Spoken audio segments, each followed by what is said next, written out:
Let's get nasty on a Monday. It's the Fast Lane on 101 ESPN with Andrew Marsh, Carey Davis, and Jamie Rivers. I'm Anthony Stalter. 202, your time check.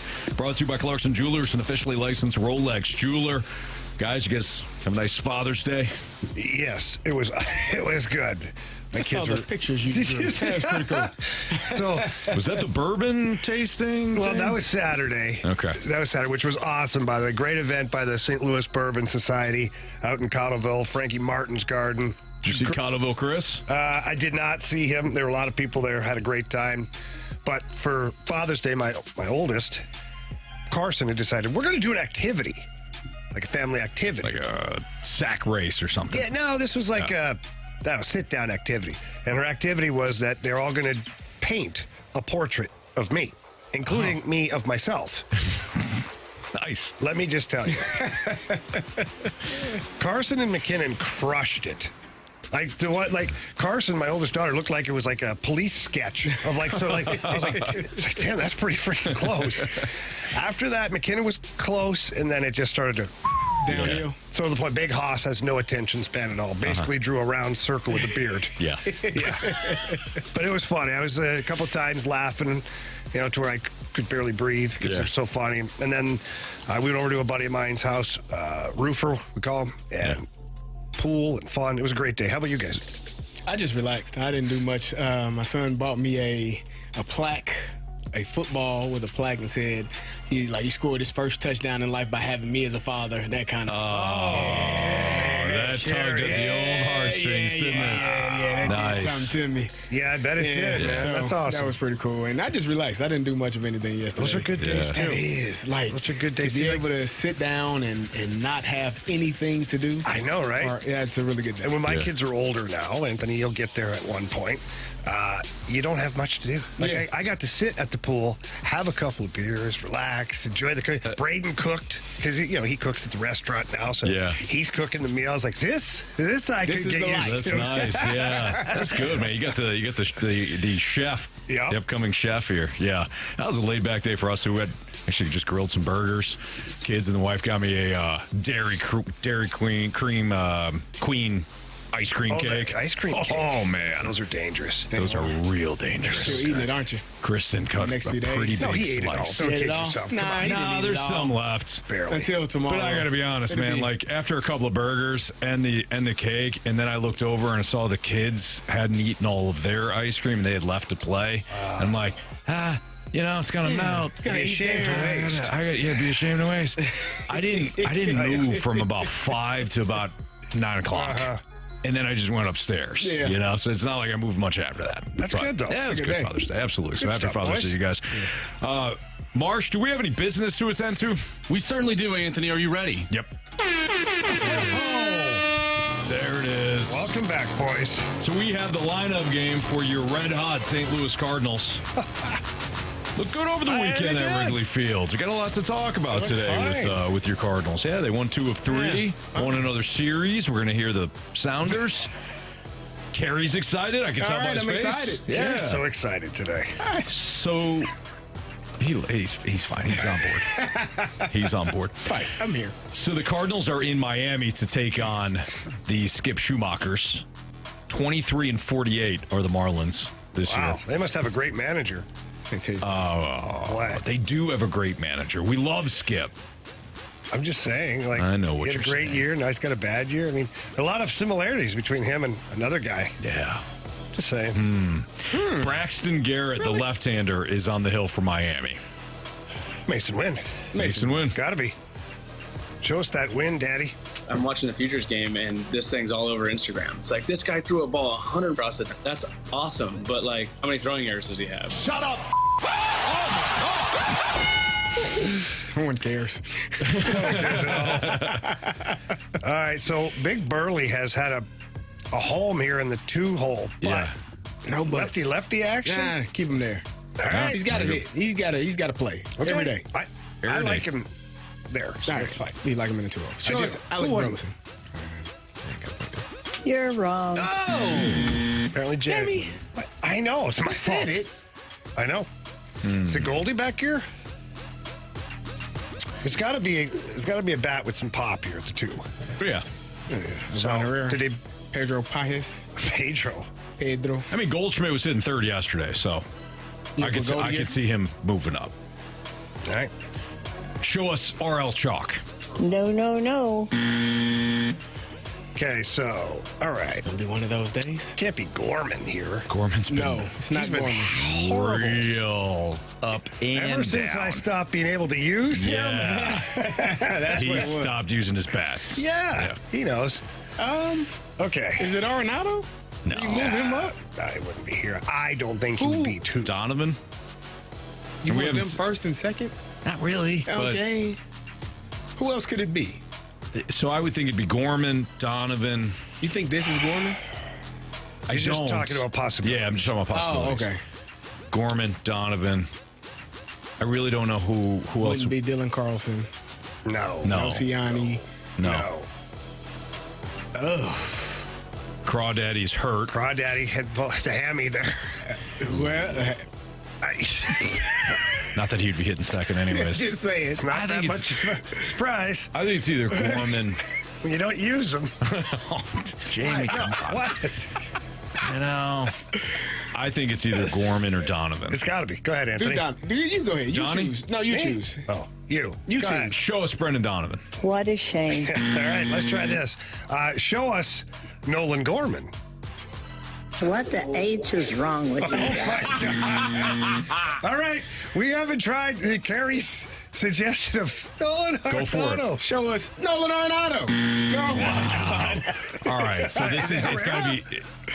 No. You put him there. I said Pedro. It's got to be. Herrera. I don't know. I am so lost right now. I have no idea. Who have we missed? We said Burley. We, You mean only person? Goldschmidt, Burleson, Arenado, Gorman, Donovan. and Donovan. yeah, it's not Carlson. It's not Carlson. Not What about Carlson. like Fermin or somebody? Okay. That's a possibility. Do they? Is it DH today? Or is he playing it? Go I'm ahead. so lost. You do that. Try that. Go ahead. Show us Jose Fermin. I'll be back. Oh, my goodness. Okay, that Yeah, that hurt that a was little tough, bit, guys. Yeah, we're all right. We're all right, guys. We're back. That hurt. We're fine. This has got This to be. is People RL know Chalk. we don't look at the lineup. Yeah, right. Like if people question sometimes, Think we you cheat? all look at the lineup. No, There you go. we It came don't. out 15 minutes ago. Yeah, clearly we didn't see don't. it. Yeah. I think it's RL Chalk. So do yeah. I. Do that. Go ahead. Show us RL Chalk. Gold! Yeah. Rich with gold! Ellipsis 150. Anthony's 100% reading the chat and cheating. I would have said Fermin like a while ago if that was the case. It's no fun if we cheat. You wouldn't have said Fermin at all. I wouldn't have said Fermin at all. Not yeah. betting. But when you go He through was the only five, player left. Yeah. I mean, it was a process through five of of them. elimination. Yeah. All right, show us. Nolan Arenado. He's a Gold Glove winner and perennial All-Star. Oh, listen to Mr. Gold Glove over here. Come on. All right. Is this Burley? Who's this was Arenado yesterday. Yeah. I think Burley's at 6, personally. Who's at 5? I don't know. Gorman. Gorman? They're not taking him out of the You're lineup. going to put Gorman in front of Burley?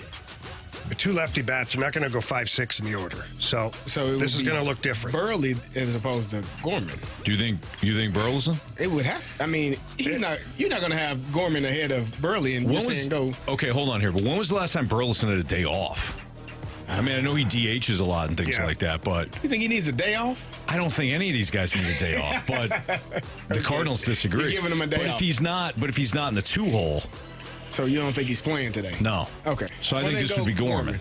All right. I think it's 5. I think it's Gorman at 5. Show us Nolan Gorman. Sorry, guys.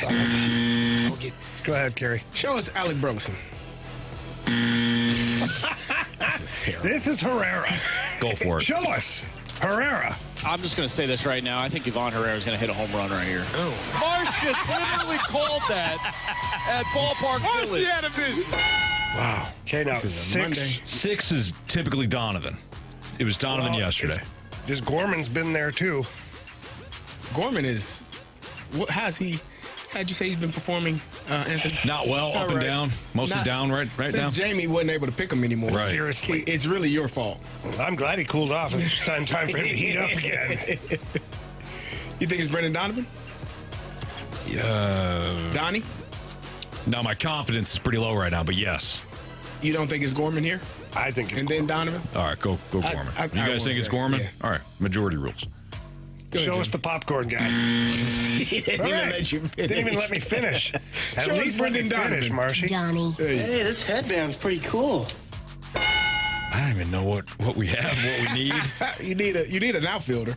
You need outfielder. You We need two a of them. catcher, too. Oh, no, we got Herrera's Herrera. a catcher, Yeah. more than likely, unless Pajes is. Well, that's the thing is, You think Herrera. Pajes- yeah, I think he might be the Pajes is. DH. I think Pajes is in here. I do, too. I think So Herrera's your is- DH. I think Fermin's in left Fermin's- field. Is he in left field or is he in the infield? Where is he at? He could be at second base. I'm going to say Herrera's your DH, Okay. which means Donovan would be what, left? Yep. Who's in right field? Well, I try to figure out if Fermin is going to play outfield or infield today. I mean, when you No, have he's infielders probably your second baseman. that play outfield and outfielders that play infield. It's Okay, so It's confusing. here's what I think based on the positions we need. I don't think there's any way that Pajes is out of the lineup after what the series he had at Wrigley. And he's probably batting eighth. Yes, And so Ciani's probably batting ninth. ninth. this is Dylan Carlson. Go for it. Show us Dylan Carlson. Guy was built like a linebacker. Nice. I think Go this ahead. is Hear Paez. that one. Show us Petey Pages.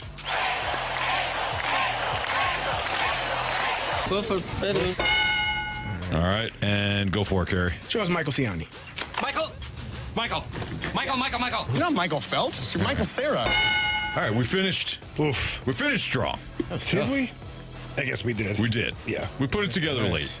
All right, run it, Marsh. All right, leading off your shark stop, Mason Wynn batting second baseman Jose Fermin, batting third, first baseman Paul Goldschmidt, your cleanup hitter, third baseman Nolan Arenado, batting fifth, the DH Ivan Herrera, batting sixth in left field Brendan Donovan, batting seventh in right field Dylan Carlson, batting eighth, catching Pedro Pajes, batting ninth, center fielder Michael Ciani.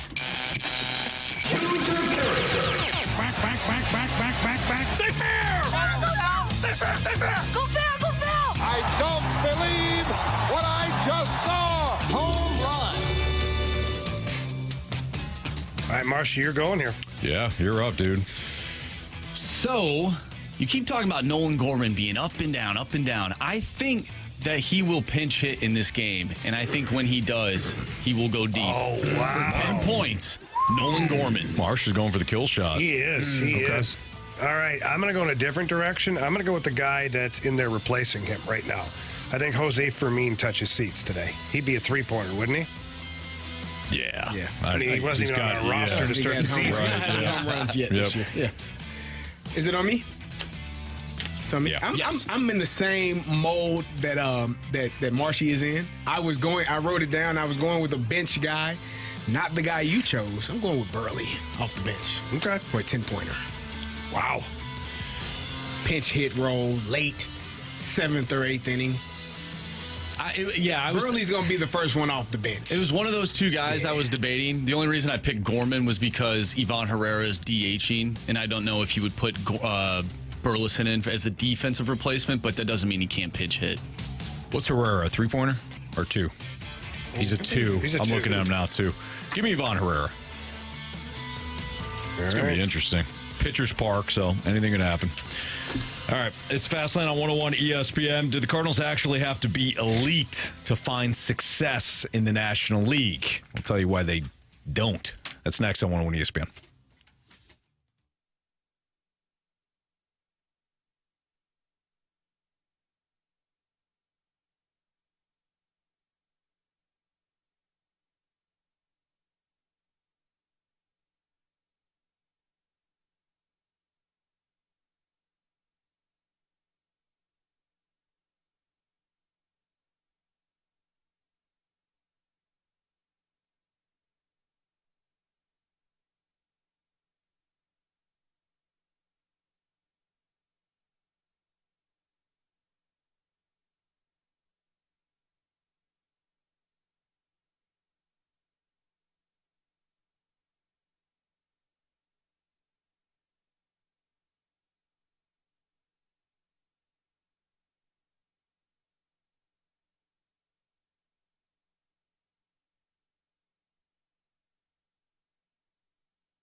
It's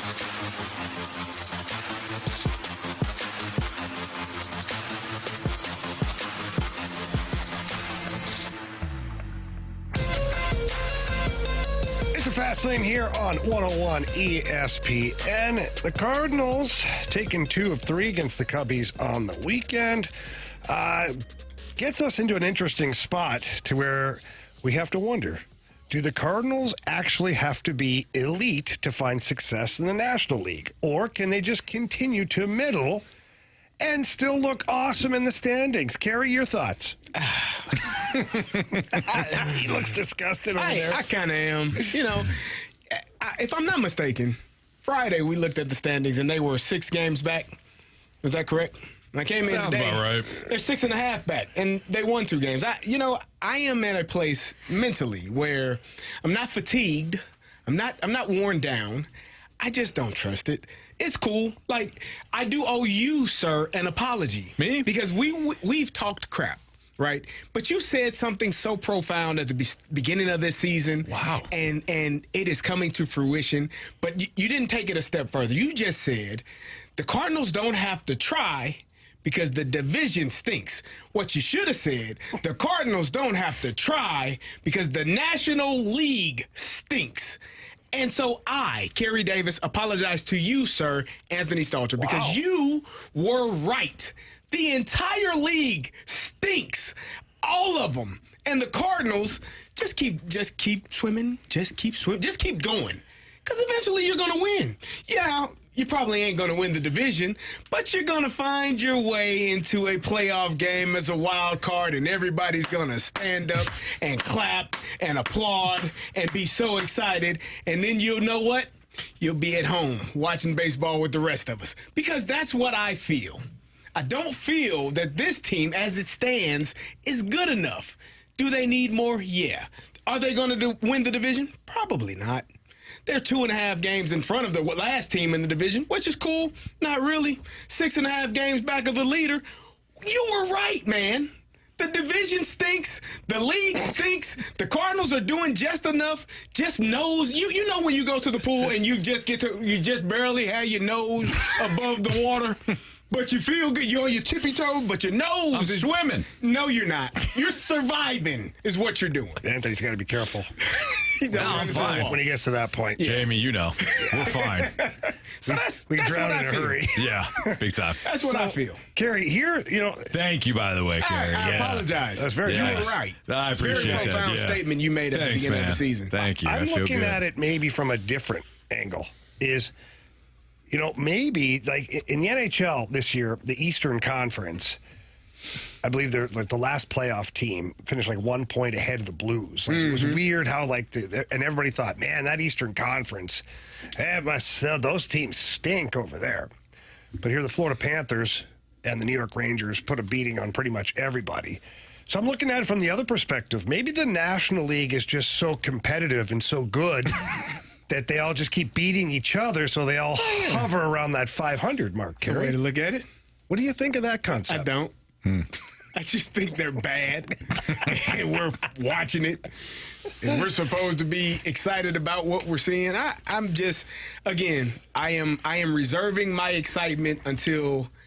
I've been saying 3 games. I think I'm going to bump it up a little. No, you can't give me change your 4 mind. or 5 games above 500. You can't move the goalposts. No, I just did. Yeah, you're moving the goalposts a lot. Well, they can't let you do that. We hold they're people at accountable 500. here. Yeah, no, Fast lane. I agree. But they're at 500, and then they kind of they're teetering. They're on the seesaw when you were a kid. So, up and down. In up all and down. seriousness, though, Carey, they can only play and win the games that are on their schedule right now. I agree. And they just won 2 out of 3 against the Cubs. And The Cubs are the last team in the division. I understand that. They're 34 and 38. I'm just telling you, that's who they played. They played the Cubs 3 times. They couldn't beat the Dodgers while they're playing the Cubs. I 100% So agree. they won the series. Very nice of them. I don't disagree with you, the fact that the whole National League is very middling, bottom line. What the kids say is mid. Mid, very mid. But at the same time, I look at the pitching right now for the Cardinals, and I've got to be serious here for a second. I'm kind of on board with what the pitching has been able to do here recently. Mikolas he's finally pitching like a true number 2. Gibson had a great outing. Andre Palante, whatever. That's your fifth guy in the rotation. It is what it is. Most teams have an Andre Palante as their fifth guy. And then Sonny Gray's got to make sure he goes out and does his business. To me, the biggest wild card is Lance Lynn. I want to see Lance Lynn elevate his game to where Mikolas and Gibson have brought their pitching. But if that kind of pitching continues and you do get some bodies back, specifically Wilson Contreras with the way he was hitting, I think it changes things. I think it turns you into a more competitive team. That's cool. I'll wait till that happens. Then I'll be excited. When Wilson comes back and they are 5 games above 500. Yeah. You'll see me don the red glasses. Then he'll want to be 7 games above. No. As long as there's 25 games above 500, then If we're they good. do that, they're going to win the World Series, Anthony. I knew somebody that continuously moved the goalposts. I did all the time. How'd it feel? And you know, not good. Yeah. You know why? Because you can never actually satisfy. You can't win. You can't win. You were Charlie I'm Brown. that person. Yeah. Always. I'm Right that now, person. you're that person, Carey, and I don't like comparing you to that. I'm Go sorry. ahead, Marsh. I think we need to just change our mindset on this, because if we have that mindset of, oh, they need to be the best team, that's not going to happen. Yeah, we'll never we'll never be satisfied, because right now we need to look at it from a realistic standpoint of what they have right now and what they can do with this roster.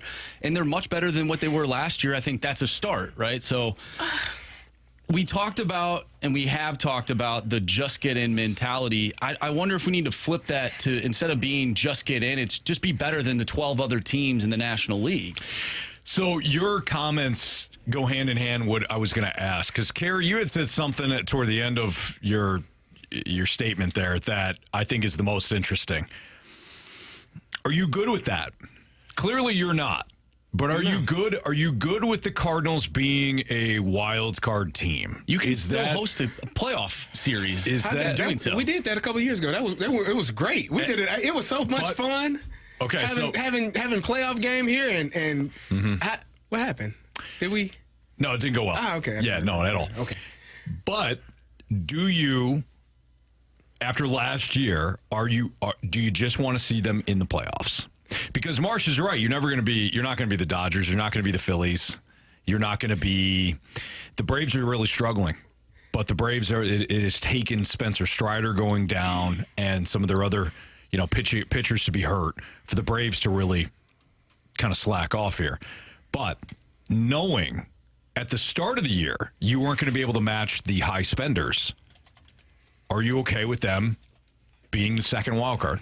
I came in today with a mindset of, if they continue on this path and you get to, September and you're still 6-7 games behind the division lead, and maybe, maybe you're right there in the wild card, maybe you're a game or two back, or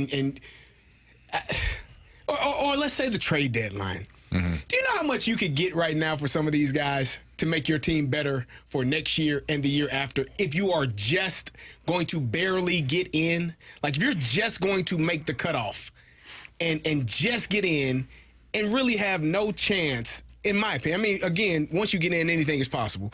But talent, based on the talent of your squad versus other teams, are you really going to have an opportunity to win the championship? Because that's the ultimate goal.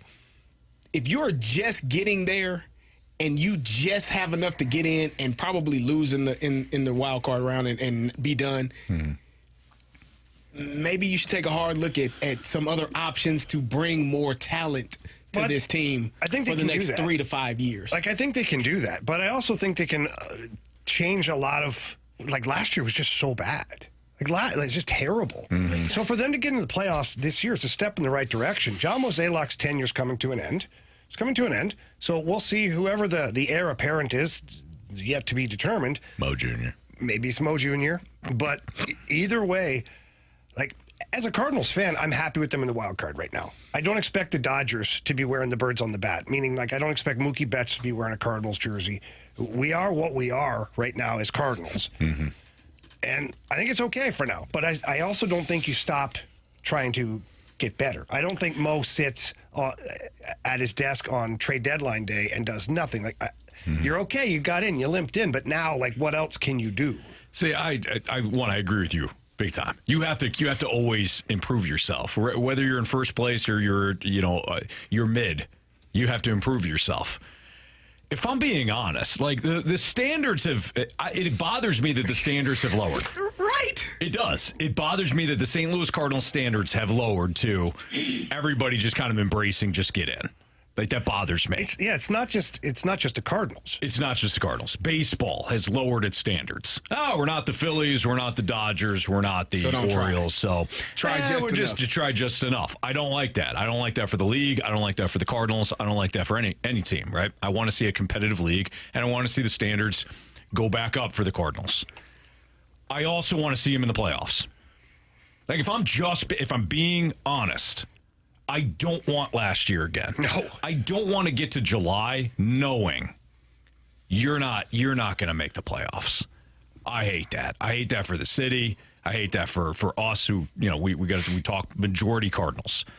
I don't want that. So I think both things for me can be true. The standards have lowered. It's not appropriate. I also want to see him in the playoffs. And I think that you can also look at it another way too. Early. Is last year finishing last place. Sorry. But if we're trying to change the mentality, Carey, like you're like, the Cardinals need to change. I don't disagree. But last year they finished last place. And what was their major additions in the offseason? Like Sonny Gray was your big addition. So they finished in last, and that was the splash. And then Lynn and Gibson. If they finish, they're not going to change. So if you want them to finish last again, they're not going to go out and sign Shohei Ohtani or Mookie Betts. Like, that's just not happening. That's just who they are. You might as well just get into the playoffs at least then and still do the same things in the offseason. Well, who's to say that just because they're a wild card team... Sorry, Marsh. Just because they're a wild card team does not mean that they're not playing good baseball down the stretch heading into October. Just because the Brewers are good doesn't mean you can't be good too. It's not like you're playing them every single day. Right. So it's possible for other teams to be good while you also climb the ladder. And unfortunately, at the end of the year, if you're not the Central Division winner, that doesn't mean that you're not playing good baseball and still don't have a shot in the playoffs. That Look at the Diamondbacks. That is important. If you're playing well, if you're playing well, that's one thing. But if you're They've won 8 of their last 10 series, Carey. And they are still sitting at 500. But they've won 8 of their last 10 series. It's a refresh. And 2 of them, one of the series that we don't want to talk about is to the worst team in baseball. The Rockies. That they didn't win. They won 8 of their last 10. It's a reset. Oh, yeah. Okay. But what else? Talk to me when they get above 500. I'm okay. Only tonight. Are you okay? They play the Marlins, right? Yeah. This is a huge series. They're all big.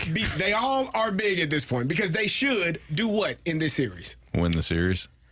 And probably sweep the series. That's a lot to ask, Carey. Yeah. Is it, though? Yeah. I don't like your demanding They've won 23 attitude. games this year, man.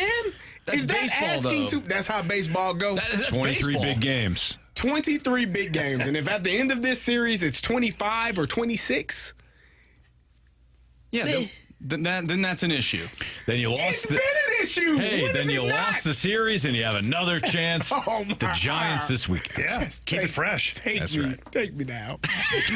What's trending is next. I want to win ESPN. Take me now.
101 ESPN Sports Center. I'm Andrew Marsh. It's time for a Sports Center update driven by Johnny Londoff Chevrolet and Johnny Londoff Autoplex. The Cardinals took 2 of 3 against the Chicago Cubs over the weekend. They'll take on the Miami Marlins tonight. Sonny Gray will take the mound going up against Braxton Garrett. First pitch is at 5:40. The Boston Celtics have a 3-1 series lead. They'll look to win the NBA Finals tonight as they take on the Dallas Mavericks. Pregame starts at 6:30, and you can catch all the action right here on 101 ESPN. Also, over the weekend, the Edmonton Oilers extended the Stanley Cup Final. Florida leads that series 3-1. Edmonton put up 8 goals against the Panthers in game number 4. We'll see if they can continue to do that. We'll talk about that later in the show. But coming up next, we have What's Trending. I'm Andrew Marsh, and the Sports Center update is driven by Johnny Londoff Chevrolet and Johnny Londoff Autoplex. See them at londoff.com. Chevy, together we drive. Are you kidding me?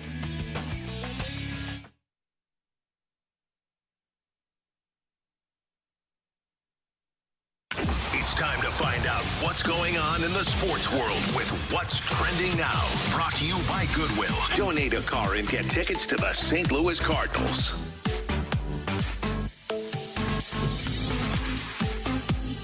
Welcome back to the Fast Lane here on 101 ESPN with Anthony Stalter, Jamie Rivers, and Carey Davis. I'm Andrew Marsh, and it's time for What's Trending. Gentlemen, unfortunately, we did not get to see our Battlehawks play in the UFL Championship yesterday. The Birmingham Stallions, well, they put a beating on the San Antonio Brahmas, 25-0. Honestly, that wasn't the most entertaining part of the game, or the day, I should say. Tom Brady was on the broadcast for the UFL Championship game, and take a listen. This is what he sounded like in the booth, and then we'll discuss. Tom Brady, legendary quarterback, just had his number retired. I can't go down there on the field anymore. What you can't play anymore? No. He's joining us here at Fox Sports. As I'm sure you have heard as an analyst this fall. Can't wait to see him. So far, what are your impressions this early going? Championship game, sometimes teams can be a little bit tight. It looks like it may be right here. They're all a little different. You get into these games, and there's a lot of defense out there right now. You see defense can go out there and play with a lot of energy, but someone's got to get the ball down the field and try to open this field up a little bit. It's a lot of horizontal passes, and the defenders are swarming and trying to punch the ball out. So make them defend every blade of grass. That's what we say. Is that Carey Davis? Nah, hey, listen. It's football 101. You've been saying that for weeks now. You want to be a good offense, you got to impact every area of the field. You got to make the defense cover the entire field. Yeah. Otherwise, it's going to be easy, and it's easy for them, and it's going to be hell on you. Mm-hmm. And that's kind of how football go. It's important to stretch the field and make they butt get them back, and then you can hit underneath. And that's just how it goes, man. Take shots downfield. What did you think of Tom Brady with the headset on? And also, do you think that he was brought in for this game to get reps, or do you think it was a ploy by the UFL to get people to watch the game? I think it was a ploy by Fox to get people to watch the games. Yeah, for sure. I thought he sounded great, though. I heard it last night, and then just that replay. Here's the concern with the former athlete stepping into the booth: is he going to say anything or not? Is he going to give you anything or not? Is he going to try to protect the relationships that he has in the league? I'm not saying you have to sit there and roast everybody. And we'll see what Brady does when it's an NFL game as opposed to UFL. But what he was talking about there, I thought he was charismatic. I thought that he sounded great. I thought he was a natural. He kept kind of, he looked over to Kurt Menefee and Moose Johnson. I thought he was a natural, and he gave you something right out of the gates. I thought he was really good. Yeah, and the benefit that somebody like Tom Brady has going to the booth, to your initial point, Anthony, he can call it any way he sees it. Who's going to say anything? He's one of the greatest football players ever. Yeah. 7 Super Bowl rings, and if he says something that hurts your feelings, it's probably because it's true. It's true. Yeah. And he's a very diplomatic guy. He's well-spoken. And listening to him in some of the documentaries and whatnot, him describing football plays, I think you're going to get a really good peek inside the brain of someone who had a really high football IQ. Mm-hmm. If I'm Fox, that's what I want. That's what I'm paying for. Yeah. I want somebody to take me inside the game. That's what analysts do. That's what you do on Valley Sports Midwest.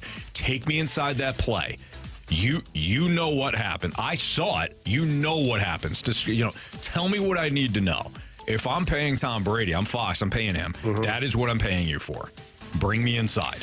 I didn't think it was very nice of the St. Louis crowd booing Tom Brady, though. Why do they not like him?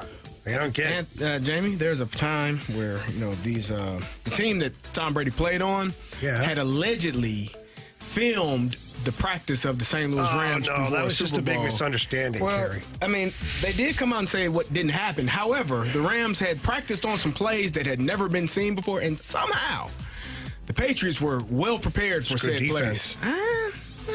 Helps when you know it's coming. It's good hustle. Good hustle. I love it. Good hustle, guys. Never figured it out. How? Yeah. Just work hard. Pure hustle, effort, and working hard. Desire. Working harder than our opponent. There you go. Right. Yeah. See, you get it. Nah.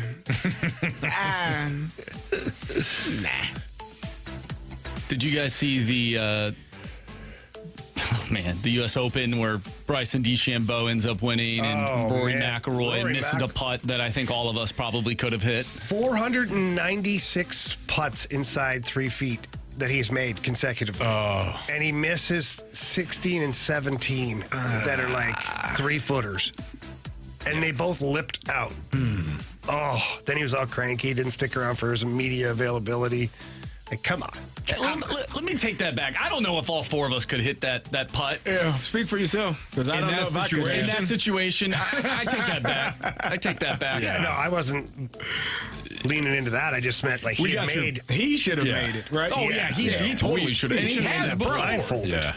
We got your point on that, but it was a I close appreciate shot. you speaking so highly of the group. Well, here. That's awesome of you. Maybe a 4-man scramble, we'd be okay. Yeah, one of us. One of us is going to I would think. Yeah. All right. It's the Fastlane on 101 ESPN. That is what's trending. Could Miles Mikolas' recent surge give way to a formidable rotation if the Cardinals add another arm to the rotation? Formidable, Carey. Yeah. That's next on 101 ESPN.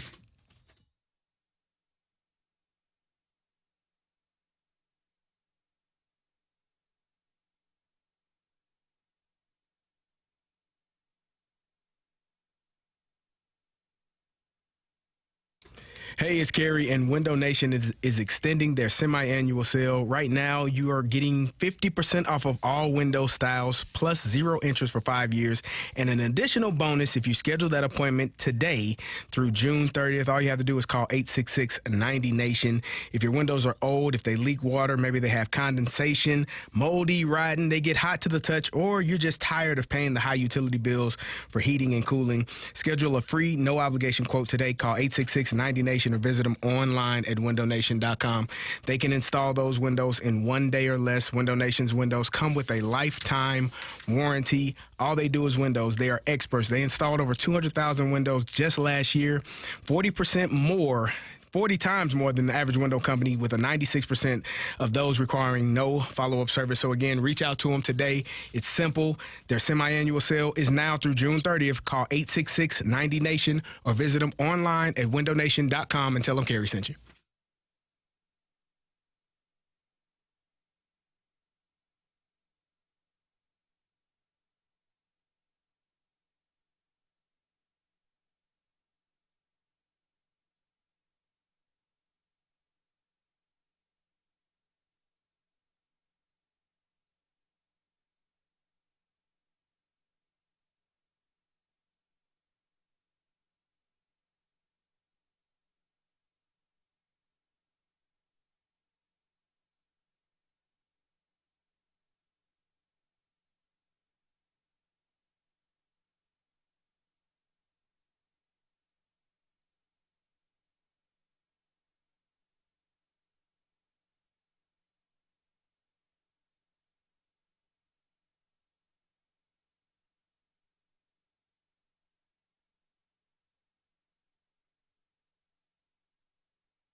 Before we dive into Miles Mikolas' latest performance, we have Green Day tickets to give away. Now, I do take issue with whoever wrote this copy. Because it says BK and Ferrario and Fat Lane only. Fat Lane? Fat Lane only. We're a lot of things, but I wouldn't consider us that. That's tough to read. You know, right in front of me. Yeah, but it's PHAT. No, it's not. It's not actually. Fat Lane only, right there. It's okay. Anyways. Sometimes we have typos. Well, us here in the Fat Lane, we have your chance to score tickets to see Green Day and Rancid on August 15th at Hollywood Casino Amphitheater. Text in to win tickets now at 314-399-9646. If you answer the trivia question correctly and you're the 101st texter, you will get the Green Day tickets. Marsh, you have a question for everybody. I do. The Goo Goo Dolls, U2, and Green Day helped reopen the Louisiana Superdome with a performance before the ESPN Monday Night Football game between the New Orleans Saints and the Atlanta Falcons back in 2006. Which Saints player blocked a punt that led to the game's first score? I got it. Yeah, you can't answer. No, I got it. No. I gotta go see Green Day. I know who it is. Yeah, no. You can't answer. Okay. By the way, the 1985 Bears wouldn't have beaten the Saints that night. No. Probably not. That was destined. The 2000 Ravens, no shot. Yeah. We were back. I was back here with the Blues, and we had our team bonding trip or whatever, and we went over to Scott Air Force Base, and we stayed on the base and did a whole bunch of stuff. So I'll never forget that night because we were down in the bar with all military people enjoying a good night, and that game was on. Mm-hmm. I'll never forget it. I was like, my gosh. Oh, yeah, that was... I remember watching that in my apartment in Detroit. Of course, me as a Falcon fan all hopped up, ready to go. Jacked up off Mountain Dew. In that moment, after it happened, I go, yes, you know, hey. Nobody is beating them tonight. Sometimes, you know. Yeah, that was a good Falcons scene, too. It was. That 06 a lot team. of energy in that stadium that night. Certainly. Yeah. You were in Pittsburgh at that point, correct? Yes. 06? Yes. Well, you had to be. I don't know. I might have been in Miami for that 1 week. Well, I was in. No, you're a Steeler, weren't you? No, I was in. I got there in the middle of 06. Oh, did you? Mm-hmm. No kidding. I was in Miami.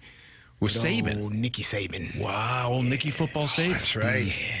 Carey made him quit. He did. Go back to college football. I didn't do that. I think Jason Taylor and Zach Thomas. How'd you like him? It was interesting. It was an interesting experience. I was there for a week, but it was I saw enough in a week to understand. I was like, I don't think this is going to work out. Too serious, too rigid. What?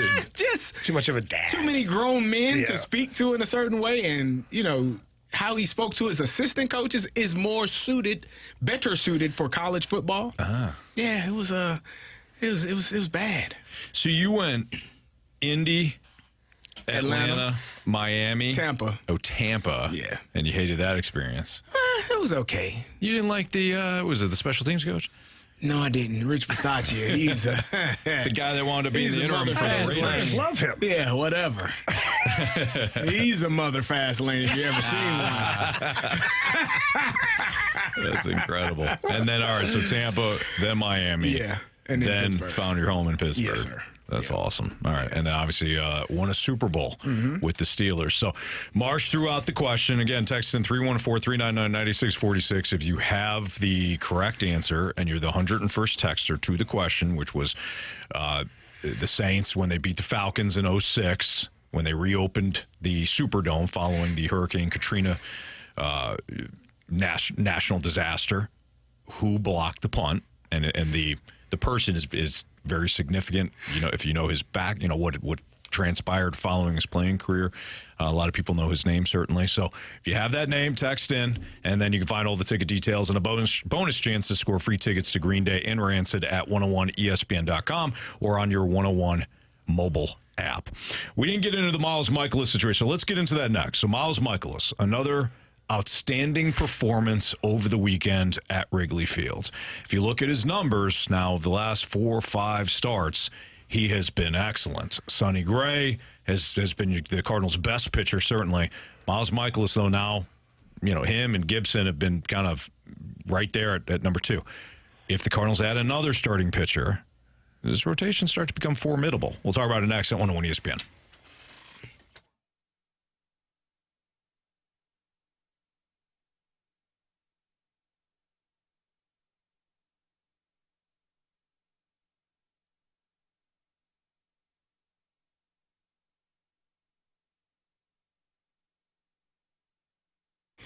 Hey, it's Carey, and if you're a contractor or you own a business that needs recycling, well, then I need to tell you about my good friends over at Scrap Mart Metals. They are tailor-made for your business to help you meet your schedule and your budget. At Scrap Mart, they understand that job site cleanup for contractors is a mess, but if you set up a business account with Scrap Mart to recycle that metal, it's one less thing you'd have to do. You'd be amazed at how scrap metals add up and how it can help your business's cash flow. You own that heavy equipment, it breaks down often, and you have to repair it over and over again. At some point, it's going to break down for good, and you're going to have to get rid of it. Scrap Mart will come get it out of your way. They'll haul your equipment to one of their locations and get you a check the same day. Or if you're a do-it-yourself or you want to haul it yourself, they have 3 convenient locations for you to choose from: Valley Park, Peevely, Jonesburg. If it's metal, they will buy it. Copper wire, brass, stainless steel, aluminum, batteries, electric motors, steel, cast iron, and so much more. It is recycling made easy. So visit them today at scrapmartmetals.com. My guy Lucas can talk to you about setting up a business account to get you rolling. That's scrapmartmetals.com, and tell them Carey sent you.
Fast Lane on 101 ESPN. Carey Davis, Jamie Rivers, Anthony Stalter. 3 o'clock. Your time check is brought to you by Clarkson Jewelers, an officially licensed Rolex jeweler.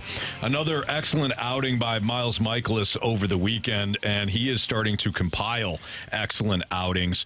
Are you starting to feel, I know we've talked about the rotation, and the rotation, at least the way I have categorized it, has been it has been much better than I thought. But that's kind of as far as I'm willing to go. I think this rotation's been really good. Really good. If you look at the numbers, I mean, you're not talking about a rotation that's dominant, but who has like 1 through 5 or even 1 through 3? Who's got a truly dominant starting rotation? Where it used to, when you used to be a couple of years ago, where you'd look at the upcoming schedule and it's like, oh no, 3 games set with whoever, and we got their 3 best. The Atlanta Braves in the 90s. Sure, yeah, you go way back. Yeah, those guys are pretty good. That's not pretty good rotation. Yeah, I would say so. Not bad. One of the best ever. Yeah, I mean, if you got to pick one, pick one, right? Yeah, it was fine. Only won 1 World Series. So. They did. They did. But when I look at this starting rotation compared to the rest of baseball, it's like, okay, yeah, I feel pretty good about it. But the key is Miles Mikolas has got to be consistent. And last year, we all rode the roller coaster with Miles Mikolas. This season, there has been some up and downs, but recently he has completely evened things out. So is he... If he continues to pitch the way he has, if you add let's just say somebody that is middle of the rotation for you, maybe like a Jose Quintana type or a Jordan Montgomery type, like they did a couple years ago, you good with this rotation? I am. If they had something like that, absolutely. Yeah. Look what Quintana ended up doing for the Cardinals. He was great. He was your starter game one of the playoffs. Game one guy. Yeah. And, people wanted him back here. And Montgomery, same thing. Montgomery was a relatively unknown pitcher with the Yankees. I mean, to the casual fan. Mm-hmm. And he came into St. Louis and performed pretty well. Yeah. So I'd be fine with if something like that, yeah. Now, I wouldn't be thrilled if it was for no lack of respect for these guys, but John Lester or Jay Happ, like they came in and they did fine. Right. But that's not what my appetite is for a pitcher coming into the Cardinals right now. You need to get a guy that can be anywhere between a 2 and a 4 that you're adding to this group. Yeah. As best as possible, right? We don't know what's going to be available. Maybe it's Jesus Luzardo. If it's Jesus Luzardo, and we're going to talk about a potential rumor that we saw over the weekend, if it's Jesus Luzardo, great. This is a younger, cost-control guy that his overall numbers aren't great, but he gives you more upside than most of the guys in your rotation right now. So if somebody like that, because Sonny Gray continues to pitch well, Miles Mikolas continues to pitch well, Kyle Gibson continues to pitch well, then you're in good shape. So when you talk about a rotation where you say 1 through 3 and you got a series, the Philadelphia Phillies, like Wheeler, that would be Ranger Suarez, Aaron Nola, like you're thinking. And so my question to you would be, do our 3, now granted, we had a pretty good series against them. We hit a ball off Ranger Suarez's hand and got him out of the game early, which was good for us. Smart. Good planning. Good plan. I mean, if you're going to do it, that's the way to do it. It was in the pre-scout. Exactly. But if you're playing them in a series. No. Okay. Do you? Did I? No. I knew where he was going. No. The answer is no. Is our? I wouldn't. He knows the answer. Yeah. Like, is our rotation? Jamie, let me help you. The answer is no. And so that to me is like we keep comparing this team versus the rest of the National League, which, again, I want to give you credit again, sir, because you did such a profound job to start off. I feel like this is starting to get this a season. little facetious. No, I just want people to know. No, I'm dead serious. We gave you crap, Anthony, because you said the division would be terrible. Yeah, you did too. You and I, and Marcy probably did. We think we all laughed and Carey. said, what the hell does this guy know? Not much. And now you're right. Thank you. The division, no good. The league, actually, not good. But the teams that are good are really good. Mm-hmm. And so I don't know if you know this. This is some new information for you. When you get to the playoffs, the only teams that actually play are the good teams. Those good teams lost the past 4 years, so how'd they do? I didn't see him in the World Series. So here we go. He's that guy. He's the fire your manager and you go to the playoffs and win a championship guy. Hey, don't you attack that. Worked for the Blues in 2019. And the Phillies. They didn't win. They didn't win. But here's the thing. There's more teams that have fired their manager midseason or coach that they didn't do anything. So the teams were terrible. Yeah. So that's just a exception to the rule, what we like to call it. Sure. But no, you talk about the rotation, it's fine. Can it be better? I'm sure. Because come playoff time, you're going to be facing better competition. And your team is going to have to compete against those guys. And if you say right now, I don't even have to finish my sentence, and you say Zach Wheeler, Aaron Nola, Ranger Suarez, but no. No, you're not. And so that's the problem. You're 15th in ERA. Just like most things, you're average this year. Yeah, but some of the numbers, and I will say this, to be fair, the numbers are skewed, and it's the Cardinals' own fault because of their horrific start to this season. You look at some of the offensive numbers for guys and the team overall, the offense was nowhere to be found to start of the season. Right. And you're pitching, like Miles Mikolas' ERA was like up about 7 at one point. You're right. Yeah, you're 15th in ERA right now. And that's for the whole staff, by the way. Okay. 17th in starters. So, like, all of the guys. Yeah, 15th overall. Okay. Relievers included, 17th in ERA, 4.12 with starters. I'm trying to look at the most recent body of work, though. Like the last month has been pretty good for the Cardinals. Yeah, it has. I can get you those numbers here in a second here. Do you want to go from what's today's date? 17th? You want to go from May 17th? Sure. Through now? Sure. How about this? Why don't we go one more day back? 16th, okay? Oh. Does that help or hurt my case? We'll find out. But no games have been played. Yeah, he just moved the numbers. Yeah, he just moved it over. It's like a 9-run blowout. There's been no games on the 17th. They're fourth. In Major League Baseball? So I like those numbers. Yeah, we'll go with those ones. Starting pitcher ERA, you're fourth in baseball, 3.15. The Yankees, 2.45. The Yankees have had outstanding pitching, despite not having Garrett Cole. The Yankees have been phenomenal with their rotation. 2.45 is their rotation's ERA over that span. Orioles are second. Toronto is third. So you have over that span, the best starting pitching ERA in the National League. So that's kind of where I was headed with it. I did not know it was that good. Yeah. I didn't cherry pick that one. Well, I even moved the date back. You did, too. It looked like it helped me. But if you're in that kind of a spot now and you can continue to get that consistency to be a top 5, top 7 team in all of baseball, you're giving yourself a chance to win some games. Yeah, I mean, BK even tweeted it out that the team's been the best team in the NL since Mother's Day. So, why are we looking at things that happened 2 months ago and not looking at what we're watching right now? Can I answer that honestly? Yeah. And I mean this honestly. I'm not doing the snarky thing. I'm not. When he says he's not, you feel kind of like it is. Yeah, no, I took it at face value. He's not being snarky. Thank you, Carey. Just wait. Because they're 35 and 35, and because they're a negative 38 run differential. I can't not. April still counts. Those games are not weighted differently. They count. They count just as much as May. Yeah, but at one point you were 9 games below 500. So what's the conversation then? Is the conversation for feeling me better? is I want my team to show improvement throughout the season. They are, yes. Then I feel the same way. I'm hoping that it continues. Sure. So that Carey can get back on board and put the glasses on. Well, it's going to be a while. Well, it's going to be a minute. But Marsh, you asked a very honest question, which is why? Why do we keep going all the way back to April? Because those games are weighted the same. So, and I know you'll have you'll immediately have a rebuttal with what I'm about to say because this team feels bad. I have a rebuttal for it. If I'm thinking it, obviously there's a rebuttal for it. Yeah. Set them up. Knock them down. You look at a team right now that's in the Stanley Cup. Now they're down 3-1, but the Edmonton Oilers, they started off terrible. Yeah. But they went on a 16-game heater. But by the time that they're 500, we're thinking, this is one of the best teams in the NHL, but they're not because they're 500. To me, that doesn't make sense. You ever hear the 2019 Blues? No, please tell me their story. Now you could rebuttal with that day dedicated to that, or we win Blues. You could rebuttal that saying that they have the 2 best players in the world. Connor McDavid did. Let's not think about that, right?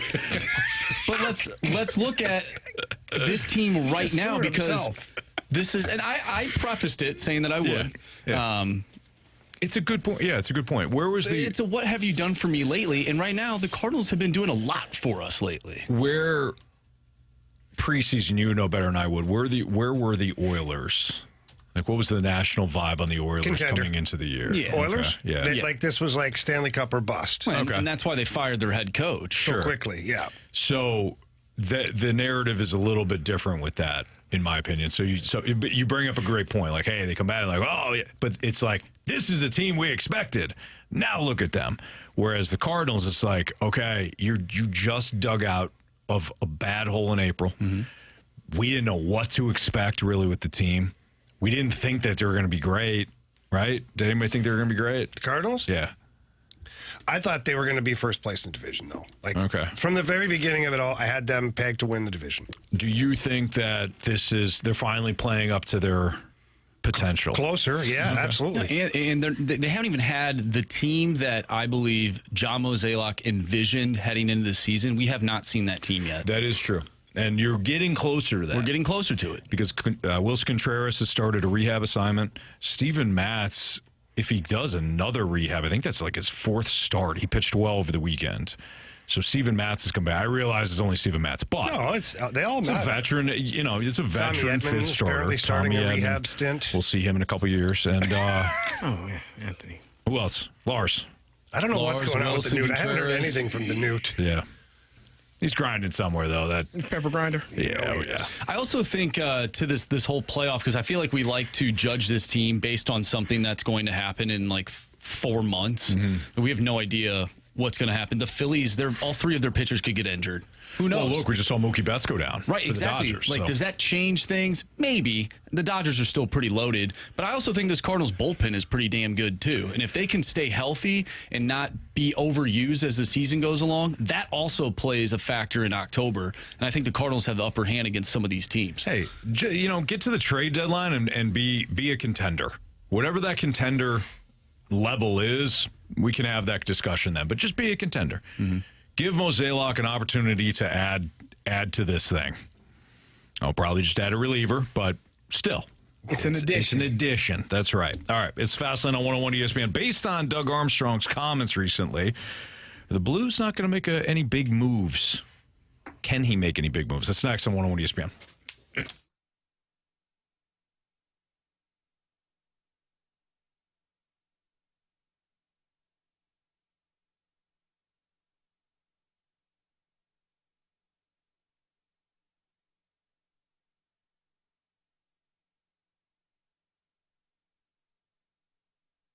Anthony, it's inevitable that at some time in life, men get low on testosterone. It just happens. Some guys are 20s, 30s, 40s, 50s, you name it. And when it does happen, it's a big change because you think you're still the same person, but you're really not. And the best way to get that checked out is to get into Mentality, talk to their board-certified physicians, get a blood draw. They will go over everything with you. And in our case, we had different recipes here, but my program is low on testosterone as well as some other vitamins. And now they've got me on the peptide program, which has been incredible. And I can't thank them enough for what they've done.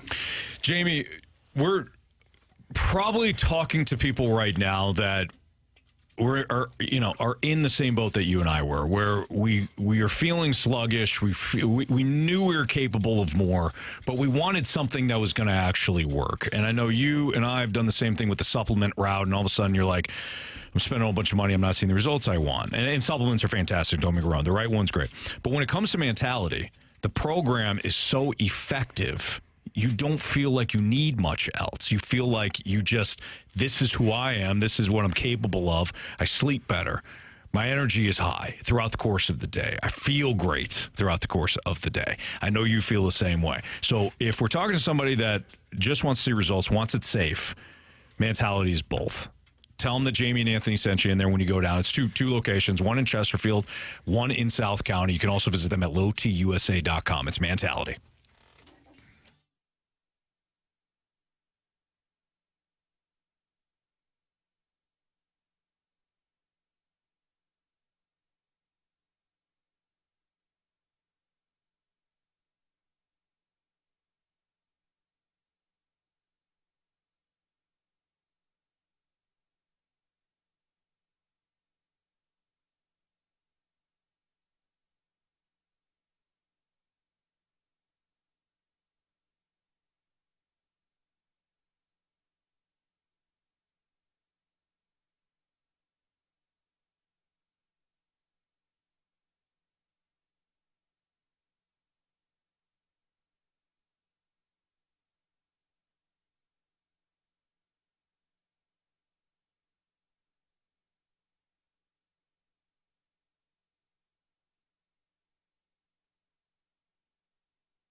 Blues president of hockey operations and general manager Doug Armstrong had some media availability over the weekend, and there were some comments that he made that gave us maybe a peek into what Army is thinking about for the offseason.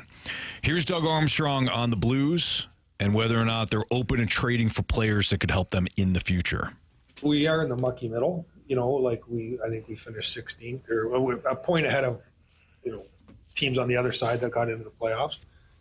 I think we had younger players that maybe overperformed or outperformed what we thought, and we had veteran players that underperformed. Now, if the younger players outperform again, the new set of young players, and the veteran players overperform, then all of a sudden that takes you to 100 points and you're in a good spot. So a lot of this is going to play itself out. I don't think we're entering that part where you're not looking to be competitive. And like we always say, though, and I think I said this at our last conversation, is like, I have a vision and a plan, and this year's team is to upset that vision and plan, because that vision and plan is not trading next year's second-round pick. It's not trading the year after second-round pick. It's not trading players that we took before. But if they play good enough, that makes me make a new decision for February, March, and April of next year.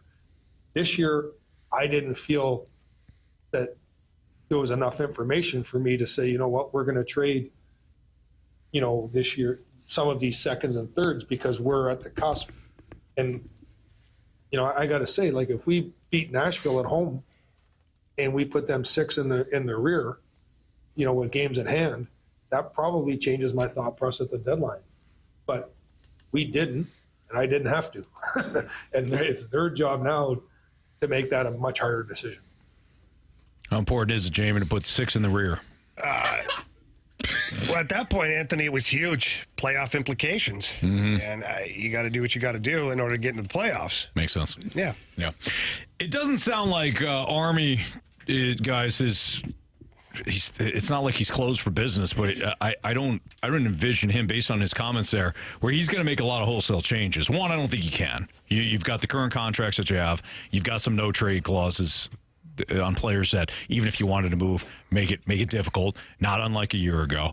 It seems like he's going to make some subtle moves like he did last season, adding Kevin Hayes. I don't know, was there another move that he had made? Kevin Hayes was kind of the big-ish one. Kevin Hayes was the move, and that came on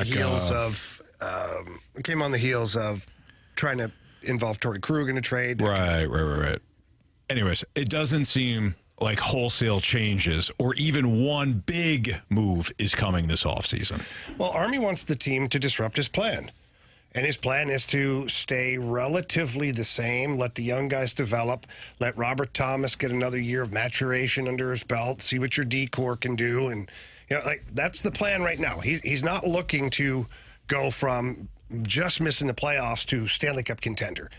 You can't do it in a salary cap era right now, especially when you have as many dollars that you have committed currently. You just can't do it.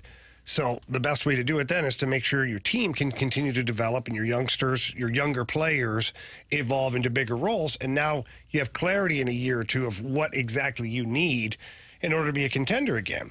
But if the team comes out and plays really well, and some of those younger players have taken bigger strides than he thought, and if Dalibor Dvorsky comes in and forces his way onto the roster because he's actually a difference maker, and you find yourself, third place in the division come trade deadline time, all of a sudden you're a buyer. You're like, you know what, let's add a couple of pieces here, because this team now they're ready to take that next step. Mm-hmm. And then you hope from that point where you're at for the next season, you get to take another big step. And then Army at that point can now look at adding free agents or making a big trade. I think it's going to be tough for him. And I think that what Army's doing is smart, because in what he's saying in publicly, because we all know that if there's a great deal that presents itself, Army will make that trade. He will shake up things for sure. But by not saying it or setting yourself up for failure, is what you do if he comes out and says, hey, look, we want to add a couple of top-notch guys, want to improve the decor, want to get a top 4 defenseman, and you can't do it. Then it's like the John Mozeliak thing. They did nothing. Said he was going to do this, and they're going to payroll is going to go up. Right. And again, the salary cap went up, and the Army, you did nothing. Yeah. So now at least Army's being honest, saying there's really not a whole heck of a lot right now that we can do. Yeah. But if the team plays better, I'm willing to do things. Yeah. He also spoke. Let's play this too. I want to react off this. So he also spoke about the potential of trading for or offering, doing the offer sheet for restricted free agents. So listen to Army and we'll react off this. That's what I'm talking about. If there's a player that's available that we give a future asset for, that we see a window of 3, 4, 5 years, or that we control for that amount of time, and then it's up to us to sell them on why they want to extend. That's something we'd explore. Offer sheets are out there too. I think there's a perception or a thought that offer sheets are taboo by managers. Offer sheets that don't work are taboo by managers. So if teams put themselves in a position, and it's being in that position and then thinking they have no way to get out of that position. That's the assessment that we all make. And I think over time we've seen offer sheets. Some have worked, some haven't worked. I think teams are more than willing to at least explore that now. The cap has gone up, but a lot of the cap has gone up and a lot of that money's already been spent by the teams already. Now, if you have an RFA or that in a comfortable spot, it's at least my job responsibility to assess, is that an option that we should explore? Yeah, so what Army's basically saying there, for some of our listeners who may not understand the process, is teams in baseball is cost-controlled players. Other teams just can't come and take your cost-controlled player. Well, in hockey, you can. When he's a restricted free agent and it's a 22 or 23-year-old player that you think is a difference maker, you can swoop in on a team that has salary cap problems, and you can offer a young player, a really good player, an unbelievable deal. Then the team that owns his rights has to match that deal, or they lose the player. Now, they get compensated with draft picks from the team that stole their player, but there is the option of doing that. So I think what Army's saying is that if there's a good young player that we think is worth the draft picks, that we're going to have 3, 4, 5 years of control of this player, he's a difference maker, the Blues would be willing to kick the tires on that process. It's foreign. Not a lot of teams do it. Army says, he thinks there's a rule against it. No, it is taboo. Whether you get the player or not, it's frowned upon by a lot of the other GMs. And some of the GMs, they don't care. They got the big Liberty bells and they just go and do it. And that's that. So Army has never really spoke openly about offer sheets, one way or the other. The fact that he drug that into an offer sheet situation, to me, says there are a few players that they have their eyes on, and if the situation presents itself, they'd be more than willing to do it, which speaks volumes, again, as to, Army wanting to make the right additions, not just an older 34-year-old guy that's making $8 million. But if you find a 22, 23-year-old player that could be in your organization for another 4 or 5 years, maybe beyond that, and they're a difference maker, then that's kind of the thing you want to do. Yeah. When you listen to him talk about, the younger players and the older players, you need those younger players to take a step forward. You needed Jake Neighbors to have the season that he had, Matthew Kessel to show up in the way that he did, because those guys, I'm sure, were a surprise to them in the way that they performed. Like, you expect them to come out but those two guys seemed well prepared, seemed to be more than just younger players, more like veteran players than younger players. And so if you can add to that, and your veteran players, as you said, gain in maturity, and Robert Thomas takes a step forward and being even more of an elite player than he already is, then you start to and you have the goaltending. Yeah. The one and the two. So you are putting yourself in a position, I think, that speeds up the mindset of potentially making a chance at having a team that makes a run at a Stanley Cup. I don't think he'll say that, because you don't want to overpromise and underdeliver, but Yeah. you can underpromise and overdeliver in this situation. And I feel like Army does a pretty good job of that. He does, and I think that Army also understands that young players are wild cards. Like Jake Neighbors had 27-goal season last year. Will it happen again? Maybe, hopefully, maybe even better. Maybe he gets 30 goals. But what if he has a season where it's like 14 goals? And now you're banking on 27-goal Jake Neighbors, and you got rid of a player, or you're like, oh boy, now what? Whoopsies. So I think that one thing that Army truly does understand about the younger players is that they are wild cards, and that you have to be patient. I know, and we hate those two words, but you have to be patient with some of these guys to make sure what you truly have in those players is real. Yeah. I wonder if that's the difference between John Mozeliak and Doug Armstrong. You know, we're talking about potentially offer sheeting a restricted free agent. Like, that's being creative. Not saying the Blues are going to do that, but we talk about Mo needs to be more creative with how he can acquire talent without necessarily spending a ton of money for it. I see Doug Armstrong trying to find ways. We saw it last year in the summer, trying to mix up the decor, get some new faces in there. It didn't work out, but I think that is the difference between those two, is that he is a little bit more creative with what he has compared to what John Mozeliak has. Yeah, I agree. I think Army's also willing to is willing to take bigger risk. I think he doesn't put himself in the same like small box that Mo does. You know, Mo is like single shot. This is all I'm going to do. I'm not saying it's a horrible way to go about it, but he just is so restrictive with his moves. He's looking for one thing, one specific thing, and that's it. Where I think Army is willing to take more risk as they come through. He's willing to part with younger players, I think, as well. He's willing to part with younger players just as much as he's willing to part with older veterans that, unfortunately, in Petrangelo's case, it came back and bit you. In other cases, it did not, though. No. And there's percentage-wise. I remember being on these airwaves talking about not bringing back Backus, and how could you not bring back Backus? That wound up being a very smart move for Army. I think Mo's going to always, side with the more risk-averse decisions, whether trades, signings, what have you. Why do you say that? I think his track record. Oh, okay. Mostly. Yeah. Good answer. Over the last 15-plus years. It's Fastlane on 101 ESPN. Is it too little too late for the Oilers and Mavericks, who had huge Game 4 victories? We'll get to that next on 101 ESPN.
101 ESPN Sports Center. I'm Andrew Marsh. It's time for a Sports Center update brought to you by Saliga Heating and Cooling. The Cards took 2 of 3 in Chicago against the Cubs. They'll take on the Miami Marlins tonight. Sonny Gray will go up against Braxton Garrett. First pitch is at 5:40. The Boston Celtics failed to defeat the Dallas Mavericks over the weekend. We'll have Game 5 for you. 6:30 pregame starts right here on 101 ESPN. Tomorrow we'll have Game 5 of the Stanley Cup Final as the Panthers lead the Edmonton Oilers in that series 3-1. But is it little too late for the Oilers and the Mavericks? We are going to dive into that next right here in the Fast Lane. I'm Andrew Marsh, and the Sports Center Update is brought to you by Saliga Heating and Cooling, an independent American Standard heating and air conditioning dealer.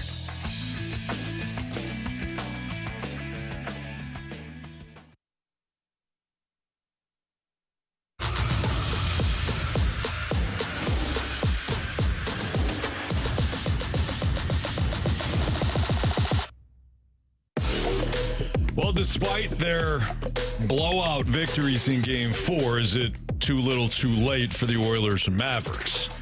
Jamie, the Panthers neither won it in 3 nor 4. But what was my original prediction? 4. No, 5. 5. Excuse me. 5, then you changed it 4, and then you changed it to 3. Just to be an ass. Yeah. But my prediction was 5, and I stand by it. Here's what happened last game in Edmonton. One, there was a very motivated Edmonton Oilers team.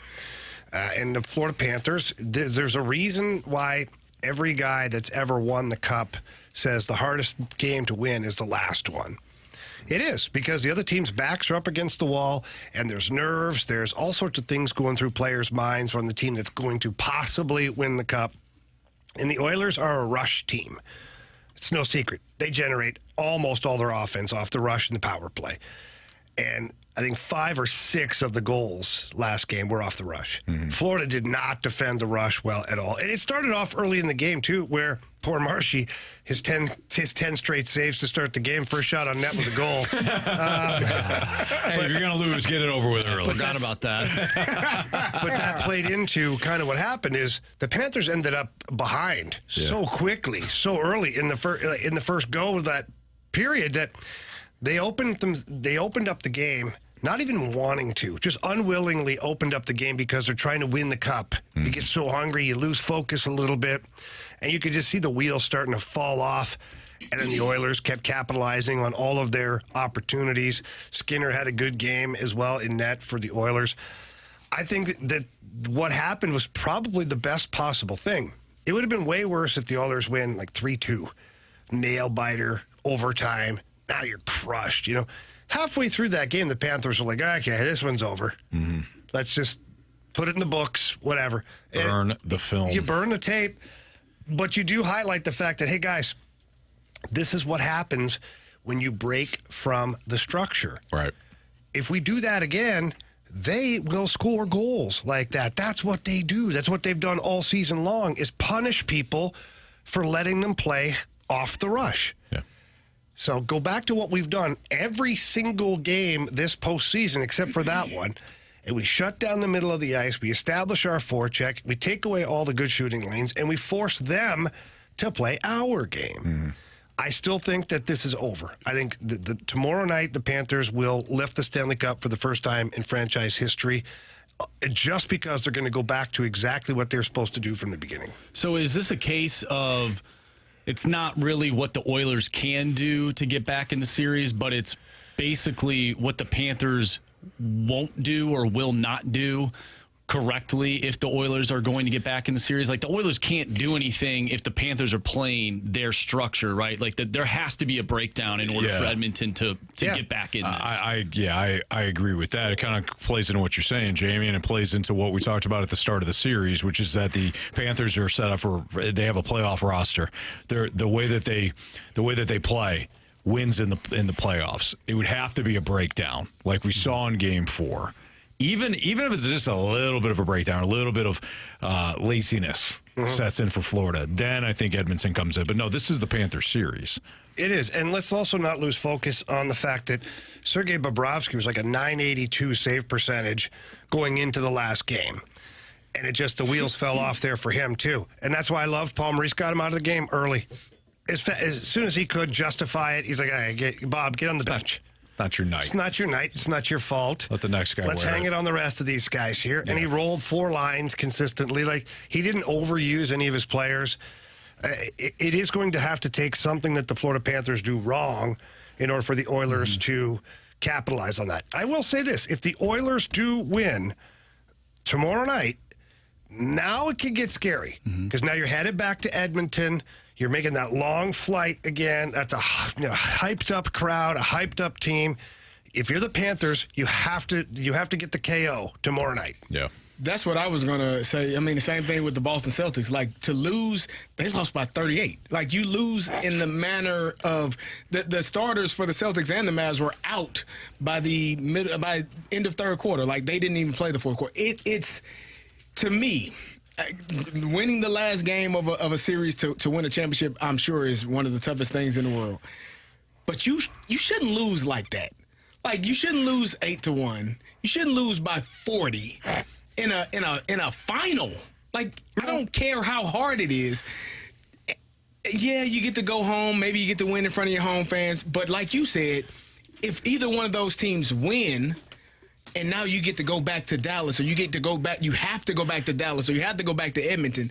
Now it's that much harder. You put more pressure on yourselves, and to a degree, yeah, halfway through the game, you're like, oh, this is over. We checked out mentally. But how do you let it get to that point is my concern. Like, if you're the Panthers, how do you let it get to that point? If you're the Celtics, how do you let it get to the point where you're not even competing in a game where you win where you win and you are a champion? That's my concern. Now, if Boston goes out and beats the hell out of the Mavs tonight, no harm, no foul. Same thing with the Panthers. They go out and win tomorrow night, no harm, no foul. But if you put yourself in a position to lose at home and have to travel back to the opponent's home for a Game 6, it's going to be a 7-game series, more than likely, in both of those, in the final and in the NBA Finals. So what you're saying is you actually think that they have opened up both teams have opened up the window. Yes, you allowed even a crack. If Army said, what, stick the knife through their brain and kill them? Like, you kill them. Yeah. You don't give them a chance. You can have one. No, the hell you can't. Why would I give you anything? Why would I even let you?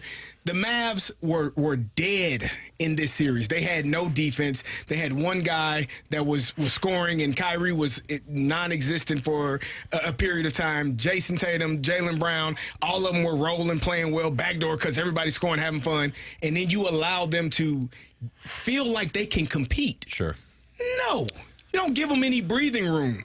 Same thing with Florida. You gave them a reason to believe, hell, if we just play this way, we'll beat the hell out of these guys. Yeah. And sure, Florida is going to have more resistance. Boston should have more resistance, but I just don't like the fact that you get blown out in that manner. And you can say it's a one-off if you go and win it. But if you go and lose tonight for Boston, if you go and lose tomorrow for Florida, you're putting yourself in a position where anything could happen. Which team is more susceptible to a Atlanta Falcons collapse? Oh, come on.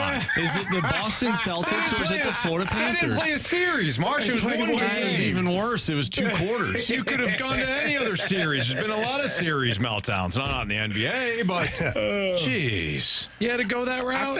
I think Boston, for me, if they were to collapse, I think they are more susceptible to that for whatever reason. Like, I don't know why. Like, I think they have all of the talent in the world. They've shown it. They've shown some grit. But, again, I think they had the easiest path to the NBA Finals that I can recall in the history of my time watching. If you get your best player for every team you play against to miss a game or two or more in the Miami Heat case where Jimmy Butler didn't even play, it's a little bit easier. And so I think that they would be the ones that are more susceptible to this. But I don't know what Dallas is going to bring. We'll see tonight what they have. If they have that grit and that determination, if they really want to get after it, I don't think Florida is concerned at all, but I think they should be a little bit. And those Boston fans would really deserve a collapse. Oh, absolutely. Yeah. Any city. If Any city, it's got to be Any Boston. city. Yes. Because they've been on the I'm other with you. side of that. Yeah. And they felt it. I want them to Any feel city. this. Guys, the great people of Boston don't need your harassment. Are they great? They are. I live there. Are they all great? No, but are we all great here? No. Absolutely, we are. I mean, in the studio we are. Well, there's the great city of St. Louis. Everybody's great There's a here. reason why they're called Mastrosolis. Yes, exactly. Massholes. Yeah, massholes. You can say that. Can we? All right. Yeah, you can. Because you have the M. That's on the right. front. Yeah. Can this, with the Cardinals coming back, the injured players coming back, could this soon-to-be Cardinals lineup match up with the National League's best? That's a statement that Marsh posed, and I said, quote, Marsh, you're a sweet kid. That's next on 101 ESPN.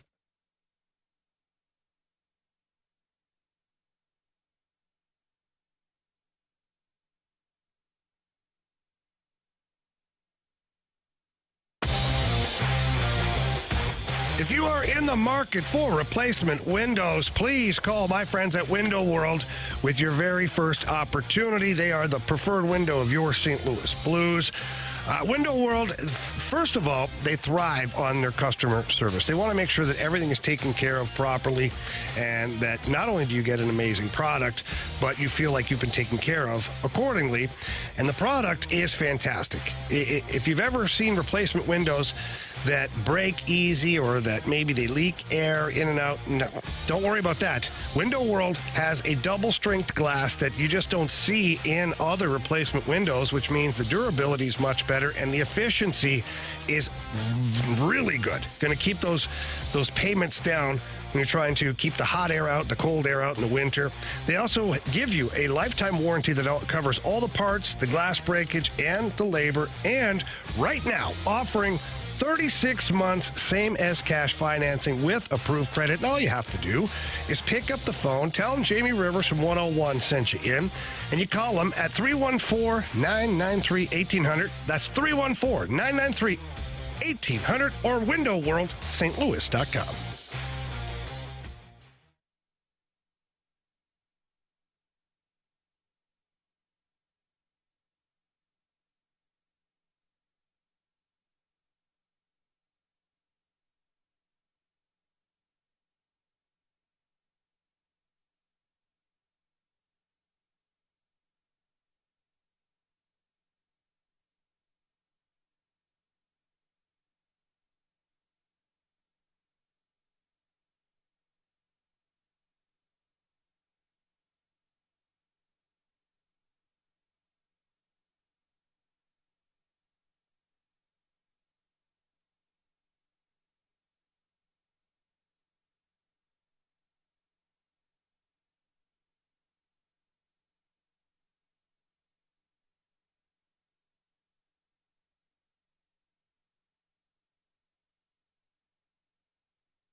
Dodgers are completely healthy. They got Lars Nootbaar back. They have Tommy Edman back. They have everybody. Contreras.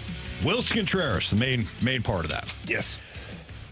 Could they compete with the rest of the top dogs in the National League, at least offensively? Well, now the Dodgers don't have Mookie Betts, and that doesn't help them any, that's for sure. Nope. No, we were kind of talking about this a little bit off the air. Let's say you kept Herrera around, and you've got Pages too that you're keeping around. Herrera can now DH. Contreras can catch. A couple of big boppers in your lineup there. Yeah. Tommy Edman comes back, plays pretty good. Nootbaar adds a little pop. Pitching stays the same, or at least on par with what you're seeing right now, or close to it.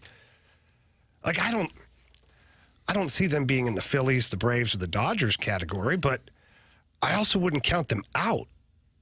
No, that's assuming that all the players are playing well too. Yeah, right. And not everybody in any lineup is going to be rolling at the same time. No, it's not. But if, again, that word, it does happen. We have seen worse teams go on big runs. Mm-hmm. Now, I would love to see Goldie and Arenado start bopping like they should be. Yeah. Contreras come back and look exactly the way he did when he left. Right. I'd like to see Nootbaar come in and contribute like when he's healthy. That would help. Edman, I don't know what to expect from him based upon his injury, but then you plop those guys into this lineup. You're like, it does look pretty darn good. Yeah, I understand the question, but let's play the real life game here. Dodgers lineup, Cardinals lineup. Oh well, that's Dodgers. And Mookie Betts will not need surgery. Sure? You didn't want to answer? I just thought we were answering. I'm sorry. No, you answered fine. Oh, okay. Carey. Thank you, Carey. Thank you for playing along. All right. So Betts will not need surgery, but he's going to be out a while. I mean, he broke a bone. 4 to 6 weeks, probably. Yeah, probably same as Wilson Contreras. But when you have So Mookie you plunk Betts, him again. Oh, come on. Why? Why'd you do that? Why not? He's Might good. work out for Mason Wynn, though. Great. Maybe a shortstop in the All-Star game. Unfortunately, right? Yeah, look at the positives. Mookie Betts, Shohei Ohtani, Freddie Freeman, Will Smith, Teoscar Hernandez, who's having a monster year. Andy Pagas, who's he's been great. He's a rookie thus far. Hayward's having a good year. Have you said Ohtani? I did, yeah. Okay. Oh, yeah. I said him second. Betts, Ohtani, Freeman, home Smith. runs, yes. I mean, really, all I had to do was Betts, Ohtani, Freeman, Will Smith, and Teoscar Hernandez. So, Dodgers. Okay, so we all like the Dodgers. Yeah, of course. Phillies, same idea. And Braves. The Phillies are getting Trey Turner back, I believe, tonight. Yeah. He's And the been out a Braves while. they've had some speed bumps here Braves recently. they have struggled. They've been on the struggle bus offensively as of late, but Marcell Ozuna is having a career year. That guy. He has been unreal. And they got Jared Kelenic from Seattle in the offseason. He has started to come alive as well. He's hit some home runs of late. So you got Kelenic and Albies and Ozuna, Olsen, Riley, Duvall, Travis d'Arnaud, Orlando Arcia. And they don't Braves have. are going to go get Luis Robert. Watch. And they're going to get Luis Robert probably. That's what they do. Because why not? Okay, so Atlanta, L.A., Philly. What about the Padres? I don't think much of them. No? I think I look at the Padres as a collection of talent that just has been middling for several seasons. I agree with that, but if we're going to play the game with the Cardinals offense on paper versus the Padres offense on paper, Luis Ariz, Fernando Tatis, Jerickson Profar, Jake Cronenworth, Machado, Jackson Merrill, who has had another couple of home runs over the weekend, another kid that is in the Rookie of the Year conversation. Now we're talking offense only here. Offense right now? only, yeah. Yeah, well then, you got to look at that and say that the Cardinals are probably below that. So right now we're like a bunch fifth. of gamers. We're like fifth in the National League at this point in terms of offense. You don't like it? I'm not willing to say even when healthy. You put them. Did you add the Brewers? Who they're behind? I did not add the Brewers. So, no. You think that their lineup is better than the Brewers? The Brewers lineup is more productive than the Cardinals at this point. So then, do I like it better on paper? It's not no. better. Yeah. No. Okay. Does that make sense? Yeah, ish. That's fair. there. They're better in real life, but on paper. Yeah. I mean, on paper, they're actually pretty decent, too. Bryce Terang has been great for them. William Contreras has had a breakout season. Christian Yelich, Willie Adames. And then you get into like the Jake Bauers, Joe Ortiz's, Jackson Churriel. Like, they're okay. On paper, I like the Cardinals better. Fifth or sixth is I mean, I take that. If we're looking at these other teams, they spend so much money. You're not going to do that. So to be right around that area, you're a playoff team. To me, I think you're fine if you get these guys back. Again, they have to produce, but on paper, I think it looks a lot better than what we've seen in the past. Yeah. And if you're in the conversation or could be in the conversation, I think that's a start. Can I throw out one that you guys are going to reject right away, but I'll make a case for? Sure. The Mets. No, they've been heating up, man. I'm not going to reject it as fast as you think. Francisco Lindor is their leadoff hitter. Yeah. And Lindor is one of those guys that's caught fire. Brandon Nimmo has not had a good year, but he's been pretty good in the past. J.D. Martinez is in the middle of their lineup. The big, strong guy, Pete Alonso, who was struggling, but now he looks like he's picking it back up. Now. Starling Marte, who we know obviously from the Pittsburgh days. Even their catcher, Luis Torrens, has been pretty good. Bader's hitting ninth for them. Gives them a little bit same. It's Bader. It's a little bit of pop, a lot of speed. That lineup's not that bad. No, they're not playing well overall, although they started to hit better. They're starting to pick it up here recently. They've won 5 in a row, guys. Yeah. So in other words, but they weren't good in April. There you go. Very true. I see Very true. Which is why I'm not gonna go overboard. He said that with some stank. I feel like he was sitting on that. He was. Wait until Anthony mentions a team that did not play well in April, and yeah. But I would get kid now. But that's the first time we mentioned the Mets, right? I mean, the first time. It's not like we're saying, you got to watch out for those Mets. I don't know if we've mentioned the Mets in maybe 2 months. Yeah. Like, I don't think we talked about them other than them being a disaster. They had nobody even going to the stadium. It was bad there for a while for the Mets. It has also been bad here in the Gauntlet. No pressure, it's Anthony. Your day. Save opportunity for me next on 101 ESPN.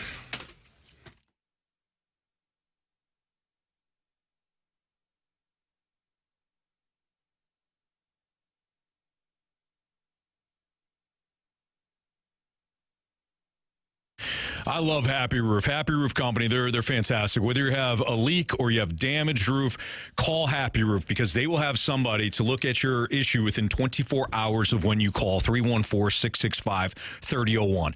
Maybe you want to buy a new roof because you want to upgrade your home, will increase the value.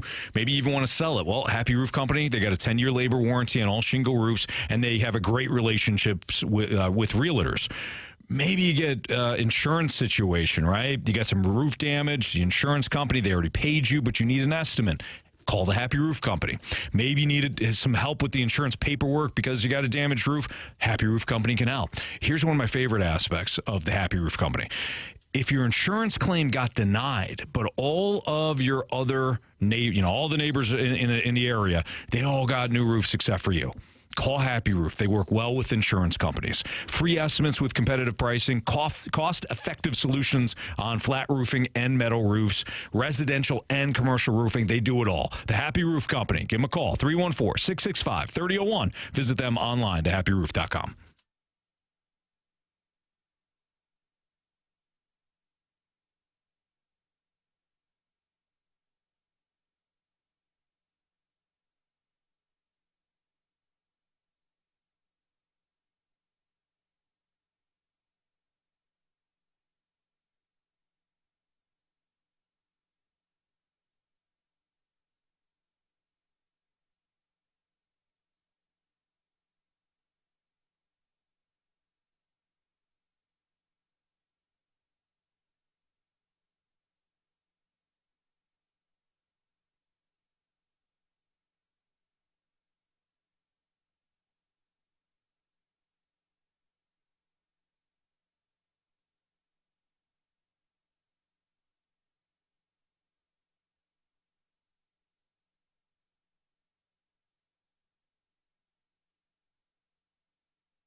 warriors. 4 categories, 1 challenger. Can you master the Gauntlet? The Gauntlet is powered by Master, your hometown source for business communications for more than 30 years. Visit mastor.com. 4 o'clock, your time check, brought to you by Clarkson Jewelers, an officially licensed Rolex jeweler. It's the fast lane. It's time for the Gauntlet, and we have, for a 4th and final time, Tony for round 4. What's up, Tony? What's up? How's it going today? Well, it's going well. Did you have a nice Father's Day? I did. I did. Excellent. Yeah. How about you? It was very nice. Yes, it was very nice. Let's cut the crap, though. Did you sleep last night? Did you sleep? Oh, I slept like a baby. Like a baby. Wow, Anthony, Here, like a baby. here. The real question is, did you study? Oh, I studied everything in the world. Wow, all weekend. Me too. Yeah, I feel prepared. All right, Tony, you know what's at stake here. Gauntlet championship, a trophy, which we'll have to dust off because we haven't handed out one all year. It's been a long time. Yeah, so Tony, good luck to you, man. Okay, thanks. All right, Anthony's going to head off to the cone of silence. While he's doing that, Tony, I need you to tell Marshy to spin the wheel. Marshy, spin that wheel. All right, Tony, what do you want against Anthony? What would be your preferred? I haven't had baseball yet. I got to have baseball. That's my number 1. Well, fate is working with you. Baseball it is today. Baseball it is. Nice. Okay, now the pressure's really on, though. Yeah, you never know, Trust right? me, when it's your category, it's a little bit harder. That's right. So here's how it's going to go down. As you know, 4 questions, each worth 2 points each. If you use the options and answer correctly, you get 1 point. You get it wrong, you get 0 points. If we're tied after 4 questions, we will go to a tiebreaker, and we will have a Gauntlet champion or a painful defeat at the end of this one. Tony, are you ready? I'm ready. All right, bud. Baseball is the category. Question number 1. Saturday's losing pitcher for the Cardinals, Andre Palante, was a 4th-round pick in the 2019 MLB draft. Can you tell us the organization's first selection that year at number 19 overall? 2019.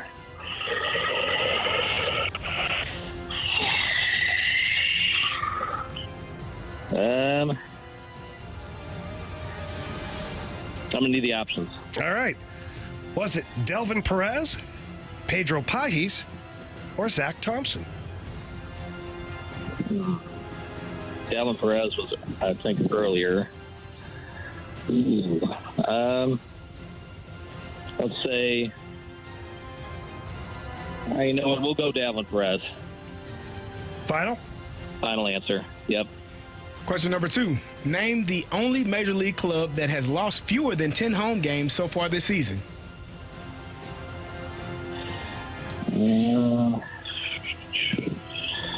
Major League clubs lost fewer than 10 home games. Let's go with the Phillies.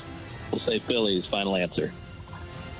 Question number 3. On this day in 1997, Kevin Brown no-hit the San Francisco Giants. For which team did Brown play at that time? I think that's before he signed his big deal with the Dodgers. I'll say he was with the Marlins back then. Final answer? Final answer, yep. All right, Tony. We're at the last question. Question number 4. Who is the Cardinals' all-time leader in balks? All-time leader in walks? Balks, with a B. With a B. Balks. Shoot. Let's do the options. All right. Is it Joe McGrain, Joaquin Andujar, or Bob Gibson? Okay. Well, Gibson definitely played a lot longer than those other 2 guys on the Cardinals. We'll say a total guess. I'm just going to say Gibson, just because he played forever. Final answer? Final answer, yep. All right, Tony. Time for our guy Anthony here to come in from the Cone of Silence. How you feeling, buddy? Not too good. These were tough, though, and you expect it for a championship fight. You're going to have to tough. You got to earn it. All right, Anthony's plugging his ears back in here, so no more revealing discussions. Anthony, how's it going inside? It's pretty lonely in there. It was lonely. Yeah, I left the door open in case anybody would come in, and no, nobody came in. You're just asking for someone to just come join me and, maybe keep the nerves down a little bit. This is a save opportunity. This is tough. Yeah. Well, pack a lunch. Okay. Yep. Category is baseball. Okay. Your sport.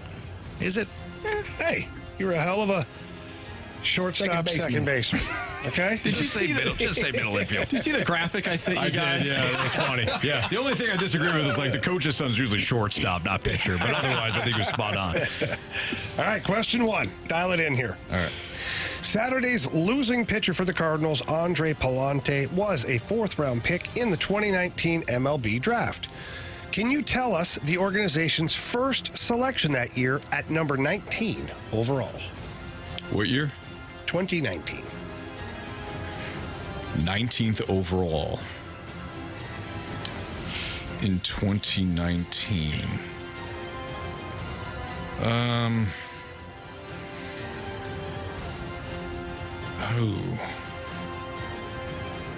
I want to say it was Nolan Gorman. But let me get the options just in case. All right. Was it Delvin Perez, Pedro Pajis, or Zach Thompson? I'm glad I asked. Who'd you say? Zach Thompson, Pajis, or who? Delvin Perez.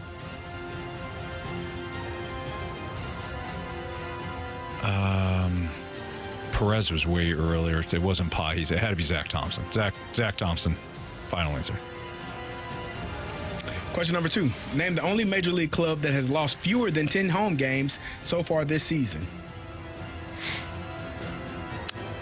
They've lost fewer than 10 home games this season. I mean, the Phillies would certainly stand out. I'm going to narrow this down, though. Can I have the options?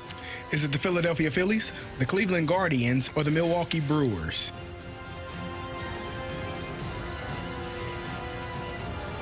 I mean, the Guardians had the best record in baseball there for a while. Phillies seem obvious. Brewers would be the outlier.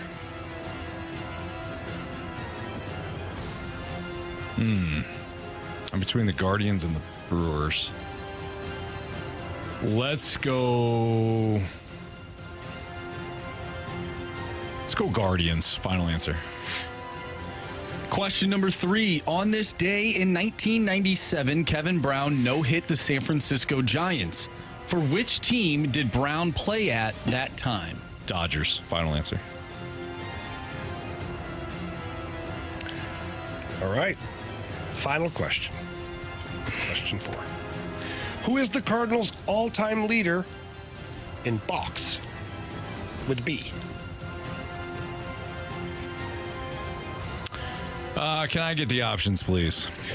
Is it Joe McGrain, Joaquin Andujar, or Bob Gibson?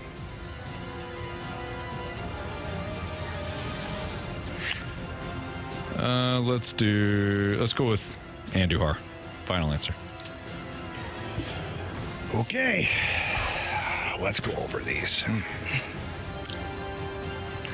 Let's go to question 3.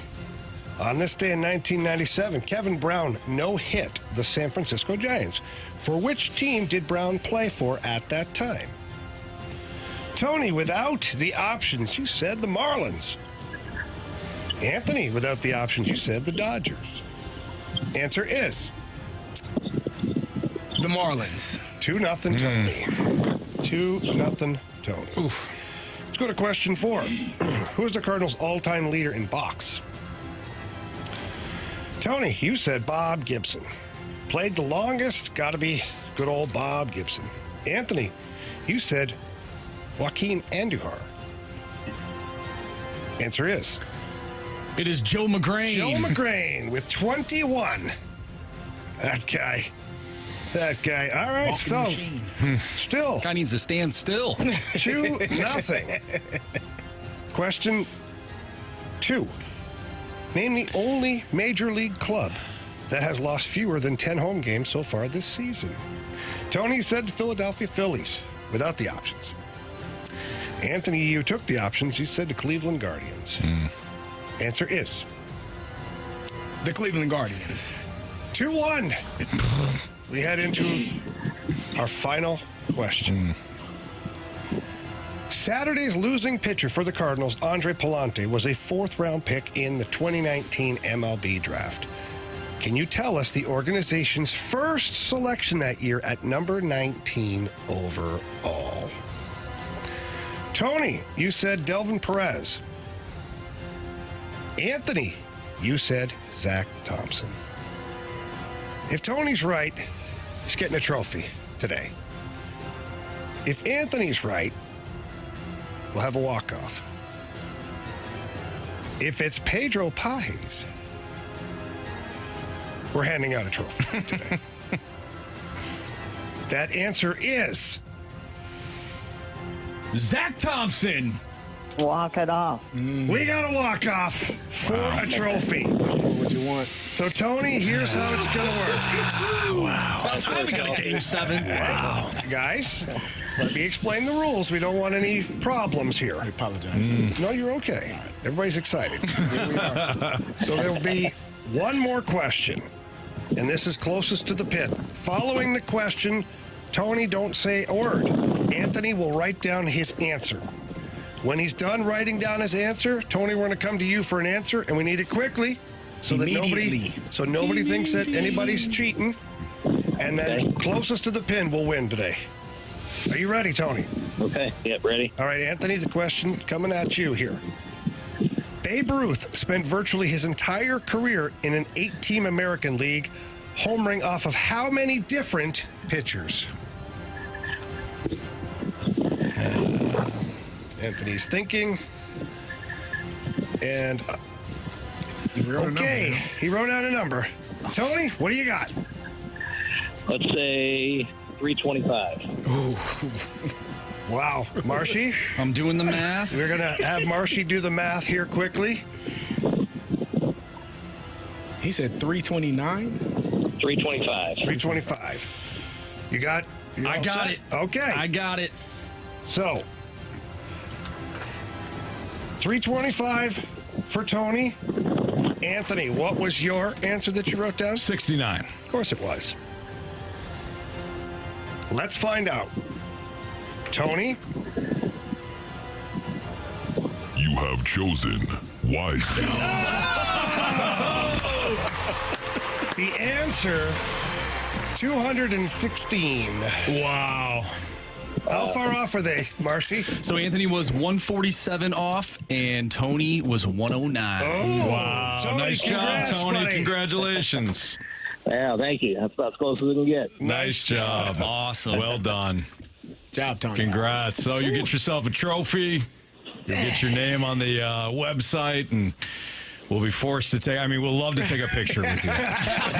First one of the year. First one of the year. Yep. Congrats, man. Nice You job. guys just need to smile when you take the picture with me. Hey, you know what? Don't be bossing us around. All right? I appreciate that.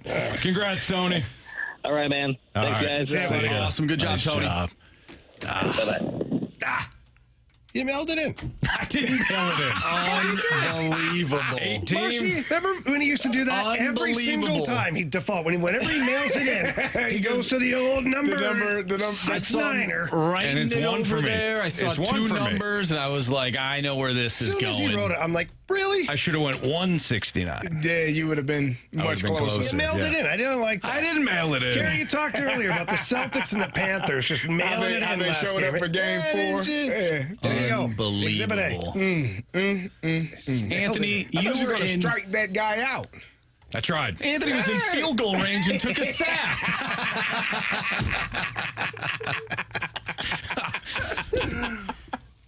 Guys, I'm sorry. Oh, man. I let you all down. Yeah, we got we you to all that let point. ourselves down. We got you there. Honestly, the one I'm disappointed in was Honestly, the Kevin Brown one. It's our fault, Anthony. We let it get to you. I don't like you saying it that way. Team effort. It's a team effort. That does sting, man. 4? Wow. He had 4 wins. I don't remember Brown doing it with the Marlins. Well, like as soon as you said the Marlins, I'm like, oh, I'm up 2-0. I wasn't though. I wasn't. I was down 2-0. On the contrary. Yeah. No. Oh well, good job, bud. Nice try. Yeah. Except for the last week. No, Nice it was try. great. The DLW 1904 Stalter on the fumble.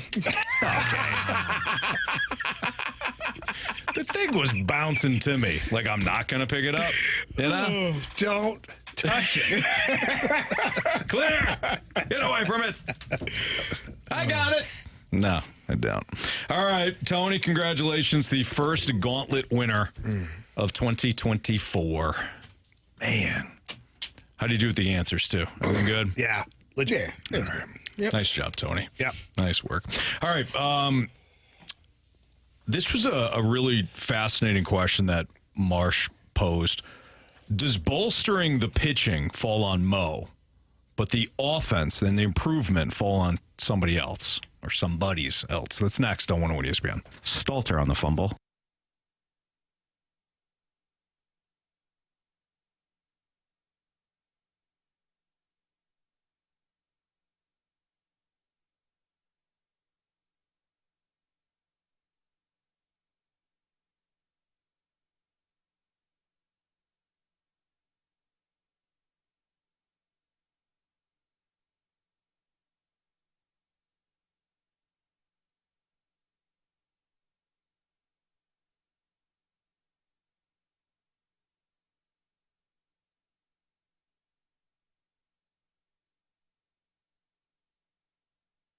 Gentlemen, if you are currently using ED meds, you're probably paying too much for those right now.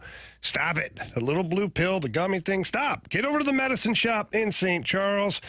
They are your destination for cheap ED meds. They've got a generic called sildenafil for less than $2 a pill. Of course, prescription is required, and they have a beautiful facility in St. Charles. The staff is awesome. They're super friendly, knowledgeable, and they want to make sure that they answer all of your questions, whether it's cold or flu or allergies, anything at all.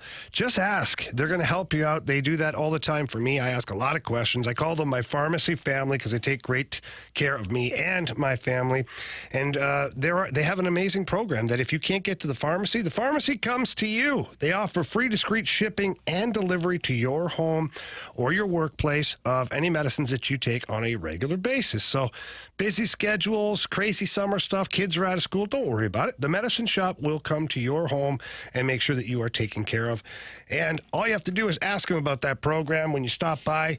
And if you can't stop by in person, get there online. They got a new website. It's stcharles.medicineshop.com. Again, that's stcharles.medicineshop.com.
Fast Lane on 101 ESPN.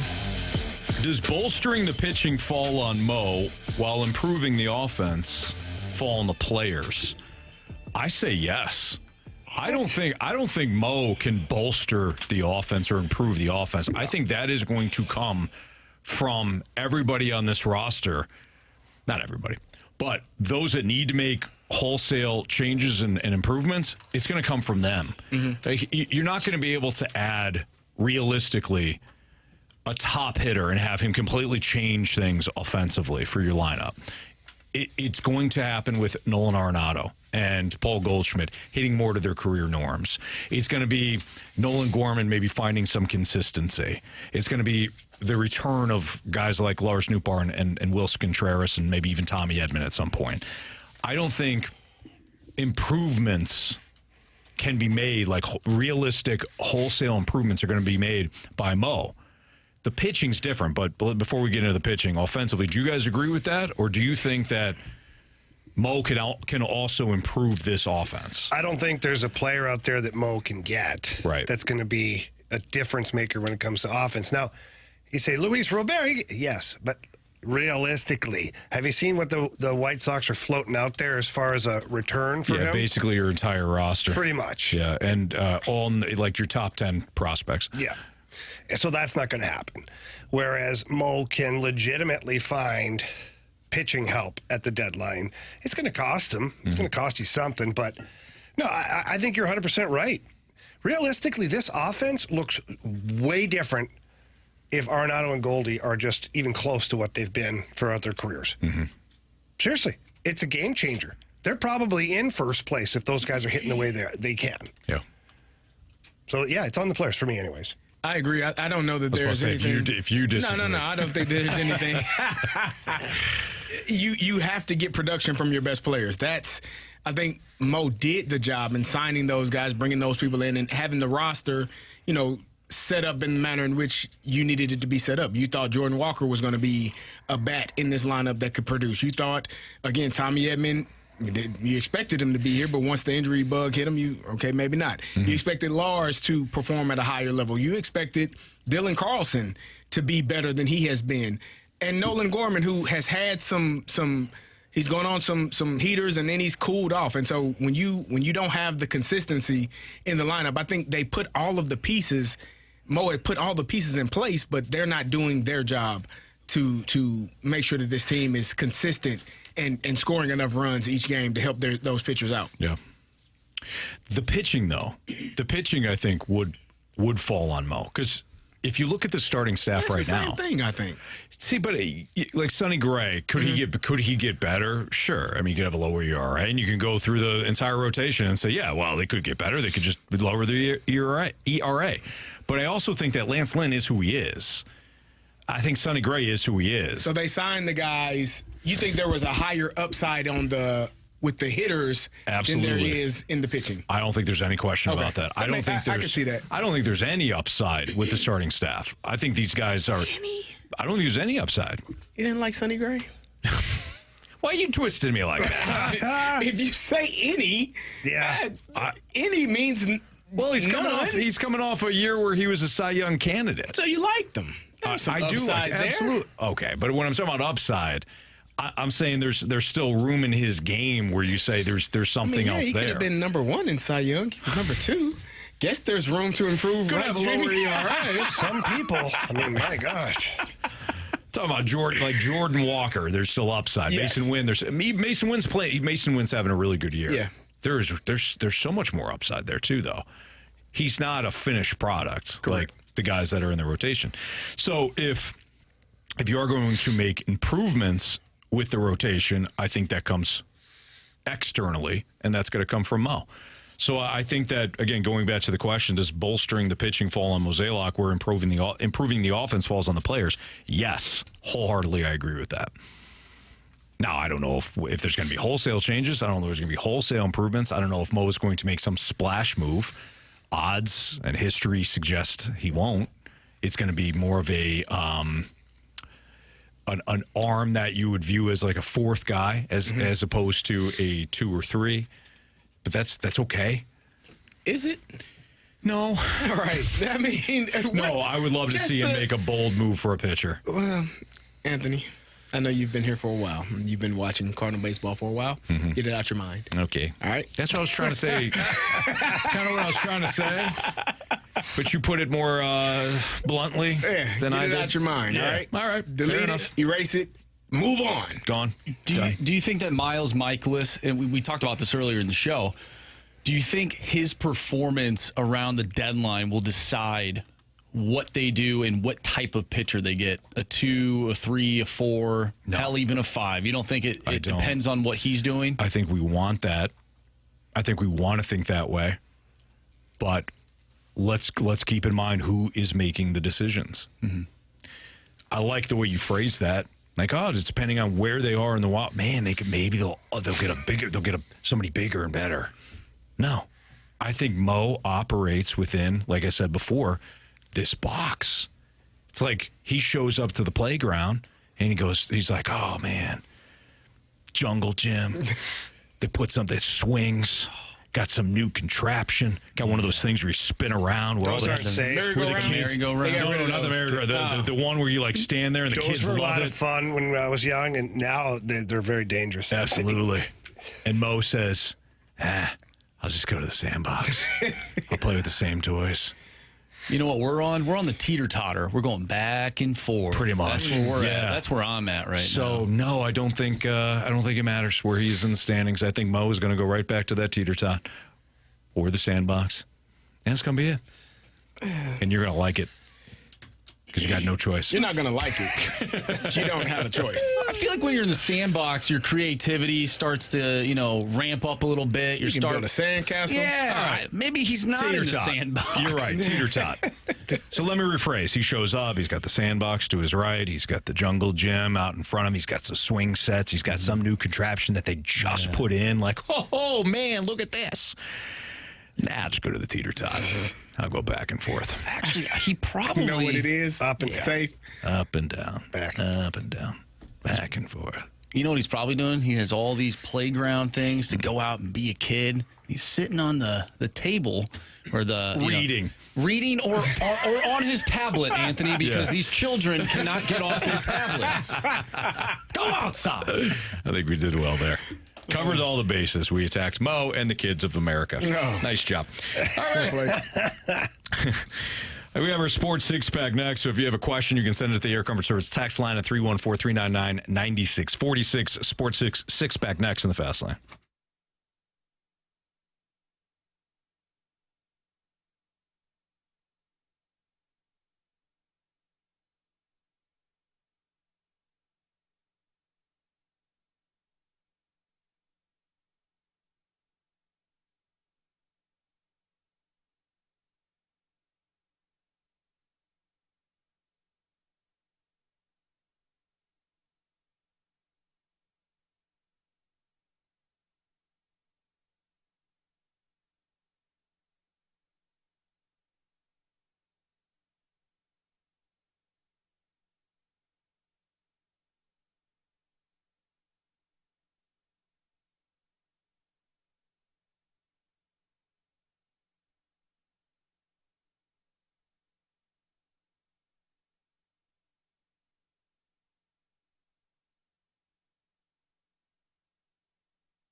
When it comes time to sell your home, you need a reliable, experienced, and trusted agent. Take it from me and get to know St. Louis's real estate expert, Gloria Liu, with your home sold guaranteed realty. And here's a couple reasons why. With your home sold guaranteed realty, Gloria is going to show you exactly how she has mastered the home selling process. She will promise to sell your home for an agreed-upon price, or she buys it herself, and she executes all that in handwriting. And why is Gloria so confident that she can sell your home? Well, because Gloria has a database with thousands of ready and able buyers, and that drives traffic to your listing. More traffic, maybe multiple offers, hopefully more money for you at the end of the entire process. And Gloria Liu gets you to the closing table and all of it is an amazing experience. And all you have to do is call Gloria. Tell her Jamie Rivers sent you in. That number is 314-325-6888. Again, that's 314-325-6888. You can always visit her, too, at gloriahasthebuyers.com. Conditions do apply. Gloria and the seller must agree upon the sales price as well as the possession date.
ESPN Sports Center. I'm Andrew Marsh. It's time for a Sports Center update, driven by Johnny Londoff Chevrolet and Johnny Londoff Autoplex. The Cardinals took 2 of 3 in Chicago against the Cubs. They'll take on the Miami Marlins tonight. Sonny Gray on the mound going up against Braxton Garrett. 5:40 first pitch in Miami. The Boston Celtics, 1 win away from winning the NBA Finals. They lead that series 3-1. You can listen to Game 5 right here on 101 ESPN. Pregame starts at 6:30. You'll also be able to listen to Game 5 of the Stanley Cup Final tomorrow as the Panthers lead the Oilers in that series 3-1. We talked about the Oilers and the Mavericks earlier in the show. If you missed that, make sure you go to 101ESPN.com or check out the free 101 mobile app. Just head to the podcast page and you'll find all of our interviews and full shows there, and it's all brought to you by Dobbs Tire and Auto Centers. We have our Sports Six-Pack coming up next, so if you have a question you want to send our way, do so using the Air Comfort Service text line, 314-399-9646. Sports Six-Pack coming up next. I'm Andrew Marsh, and the Sports Center update is driven by Johnny Londoff Chevrolet and Johnny Londoff Autoplex. See them at londoff.com. Chevy, together we drive. Are you kidding me?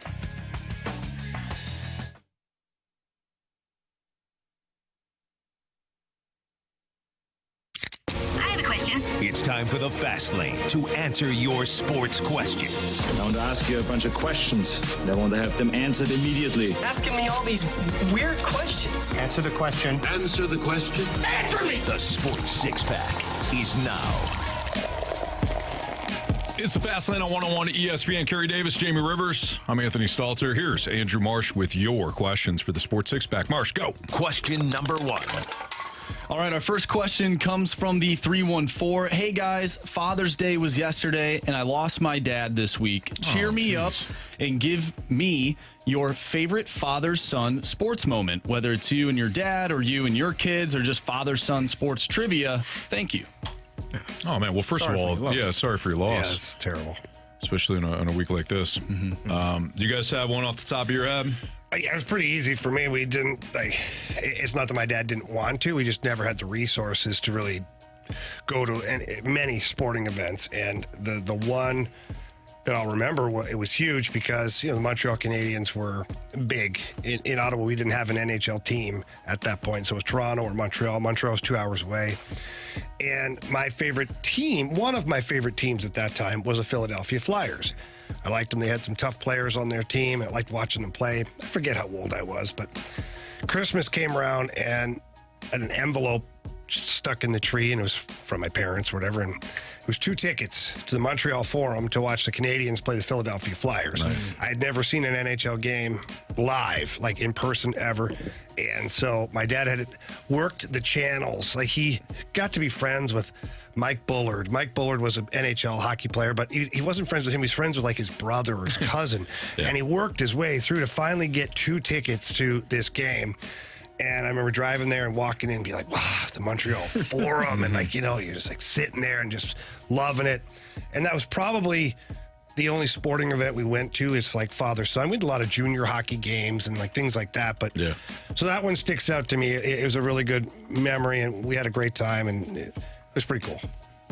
For me, I got to take my dad. My dad was a huge St. Louis Cardinals fan. Loved the Cardinals and the Blues. Just, I told you, he would be in the house just yelling, "Shoot the puck!" every 5 seconds. Don't think they can hear you. But I got a chance to take him to spring training a year or 2 before he passed away. And for him, he had never been to spring training. It was something that he always wanted to do. Yeah. And we got to go down there and just sit there and watch baseball games without, being at Busch Stadium, but just enjoying, we got to see some players that we were like, this guy's going to be really good. And it was a really exciting time for both of us to be able to share that with him, because he never had done it for himself. So to be able to take him down there for spring training was awesome. I got a couple of quick ones. One, you just reminded me of a story, but my parents came in a couple of years ago when the Yankees came to town. My parents are both from upstate New York. My dad, massive Yankees fan.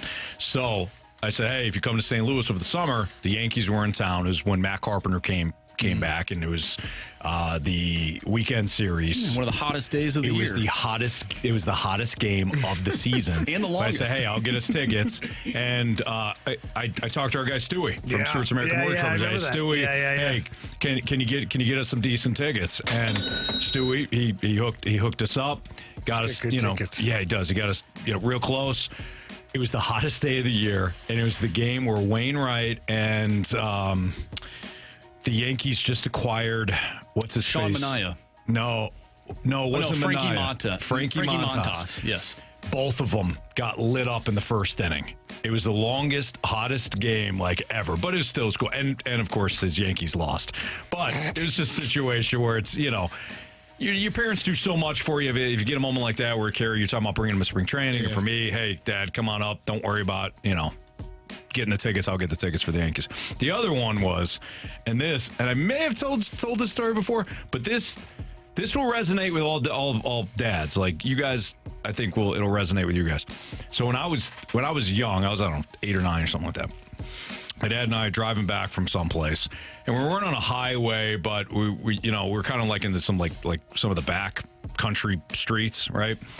So up ahead, we were going slow enough. We saw something in the road. It was a turtle. There's a turtle in the road.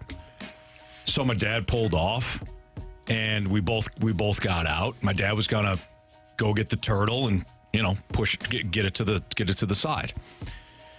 Hand to God, there's a semi that came by as we're getting out of the car. Semi comes over, crushes this turtle right in front of us. Now, I had a turtle at the time. Yeah. Sammy the turtle. Why'd I name him Sammy? No idea. Probably the first name that popped into my head, I staltered it, right? The shell everywhere, like just exploded right in front of us. Great story, Anthony. We get back in the Jeep, and my dad could tell I was just devastated that we did not save this turtle.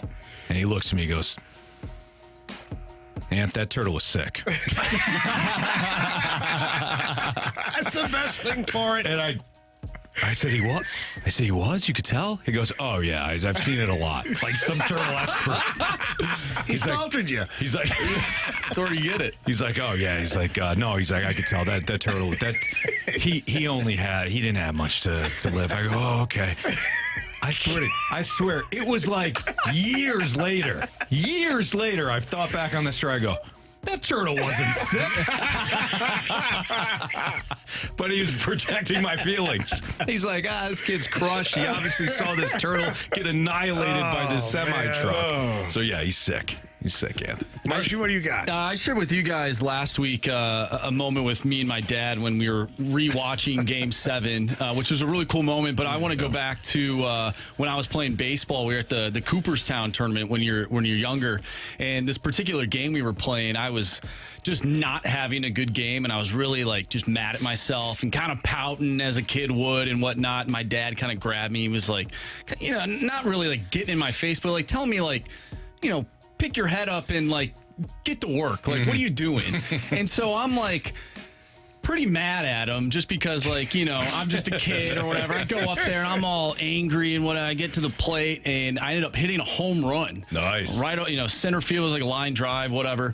I'm running around the bases. He's standing there at third base, and I'm pouting, just got this mean look on my face. I round second. I look at him, and he's just standing there with a huge smile on his face, laughing. And I'm like, I start laughing too. And I round third base, touch home plate, and give me a big hug on the way to the dugout. So that was a cool moment. Whereas, and I'm sure you guys have had these moments with your kids where you want to show them tough love, but once they do rise to the occasion, you want to make sure that they know that you're proud of them. So that was a really cool moment. Yeah, that's awesome.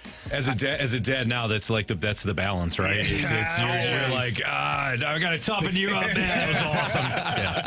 Yeah. I'd be remiss if I didn't mention this other situation with my dad. Is before I retired was the very beginning of the dad's trips where they come on the road with you, and so I had the opportunity to bring my dad on the road when I played with the Red Wings. And it was wild because even though he'd been around hockey his whole life, and my brother and I both played hockey, he'd never experienced what it's like to be a pro hockey player. Yeah. And he was like, this is tough. You guys, he goes, this is nice playing, and you guys get food, and that's awesome. But he's like, you guys are in and out of hotels. You can practice. You're getting beat up. He's ice packs. You barely walk. The next day, he's like, gee. He goes, but you guys get to nap a lot too. It was kind of cool because the dads do the exact same routine as the players. They go to the meetings. They get up. They have to go to the rink, and my dad's like, I'm gonna sleep in today, son.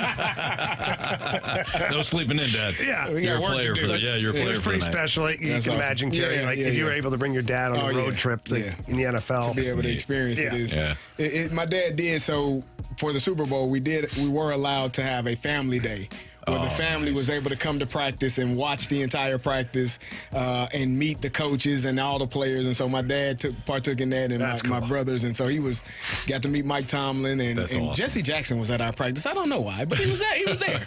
Got to meet Jesse Jackson. But it was really cool for him to experience that in the entire Super Bowl week was awesome for him too. So. Good for them. Yeah. That's awesome. Well, again, sorry for your loss, but hopefully that the stories and everything kind of maybe brought a smile to your face. All right, let's continue our Sports Six-Pack next on 101 ESPN.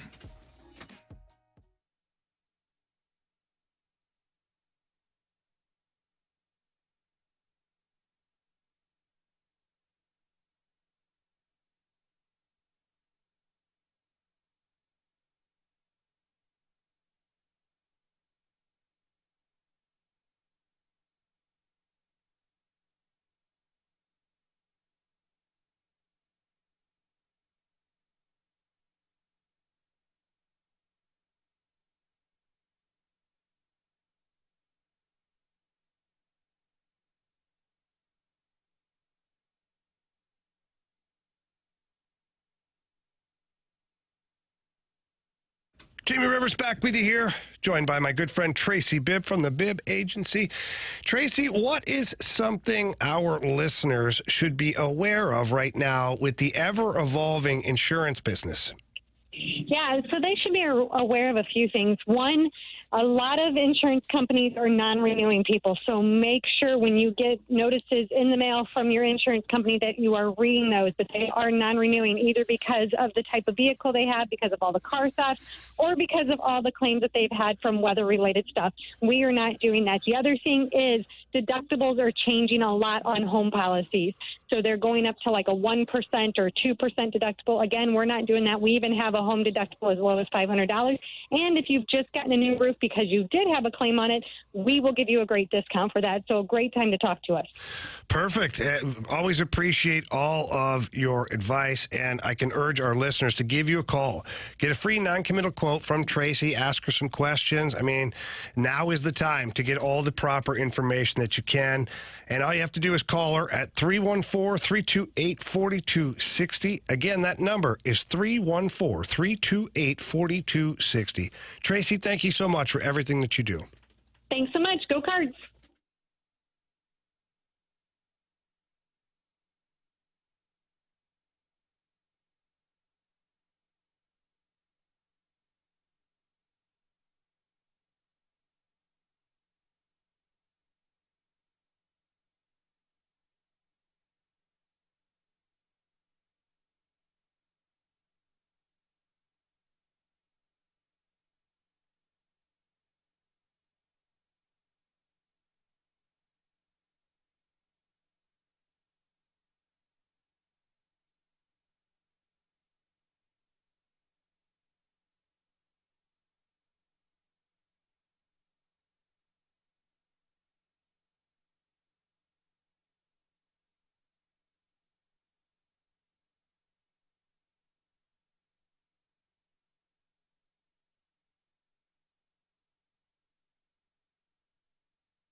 It's time for the Fast Lane to answer your sports questions. I want to ask you a bunch of questions. I want to have them answered immediately. Asking me all these weird questions. Answer the question. Answer the question. Answer me! The Sports Six-Pack is now.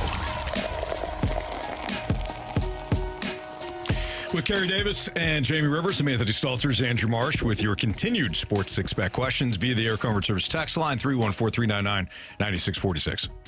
Question number 2.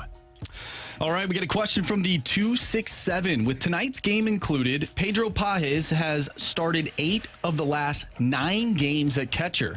It seems as if the Cardinals have at this point recognized Ivan Herrera's massive weakness at throwing out runners. He's at 4% on the year. Do you consider Herrera playable at catcher? Oh, I don't know. Not if, in close games, and certainly like as you come down the stretch and even a playoff game or something like that, like there's no chance. You get a single and you've got average to better speed, it's a double. Yeah. It's just a given. And so I think that Ollie Marmol and the Cardinal staff have identified that. And it does create an interesting lineup once Contreras comes back, because I don't think it's automatic that Paez goes back to Memphis. I think that he's your backup catcher, but I think you keep Herrera for a bat off the bench or DH. Yeah. Depending on how, or you use him as trade bait. There's a lot of teams that would like a good young catcher. Now, his bat plays. Good young hitting catcher. Yeah, a good young hitting catcher. His bat plays. His pop-up time and his arm strength are not there, obviously. And I don't know how hard that would be for some teams to work on or improve. But I don't think you see Herrera as the backup catcher when Contreras comes back. No, I agree with that. They got an interesting dilemma here, Carey. I don't know that it's a dilemma. All right, fair enough. Paez has done a good enough job where Herrera just his bat plays, but you can't trust him behind the plate because people are going to steal bases on him. As you said, a single turns into a double. You're on second base, it turns into a guy on third. And that's a concern for your starting pitcher and for your team if a guy cannot prevent the run game from taking place against you. It's a good problem to have, but now you got to figure out who's going to be sent down when Contreras does come back, because you're probably going to keep all three of those guys on the roster because it just makes the most sense. Yeah. I mean, I guess the best case scenario, and I like Ivan Herrera a lot, but you can't get into a game where you don't think that your catcher is going to be able to throw anybody out. If you watched the Yankees and Red Sox last night, Jose Trevino had himself a rough night. If you think Ivan Herrera has had a rough time throwing runners out, the Red Sox stole, I think, 6 bases on him, or maybe 9. I think it was 9. I think it was 9. Oh, my God. 9 bases off of Jose Trevino last night. Alex Cora was just Trevino. like... He was Lee Trevino, the old golfer. It may have been him behind the plate. Seriously. Yeah, it was. Alex Cora just kept saying, again, as soon as Boston got on base. Yeah. But maybe, best case scenario again is you can dangle him for a young pitcher. Like one of the rumors over the weekend was. Yeah, I don't think that's going to happen. Jesus Luzardo, the Miami Marlins starter.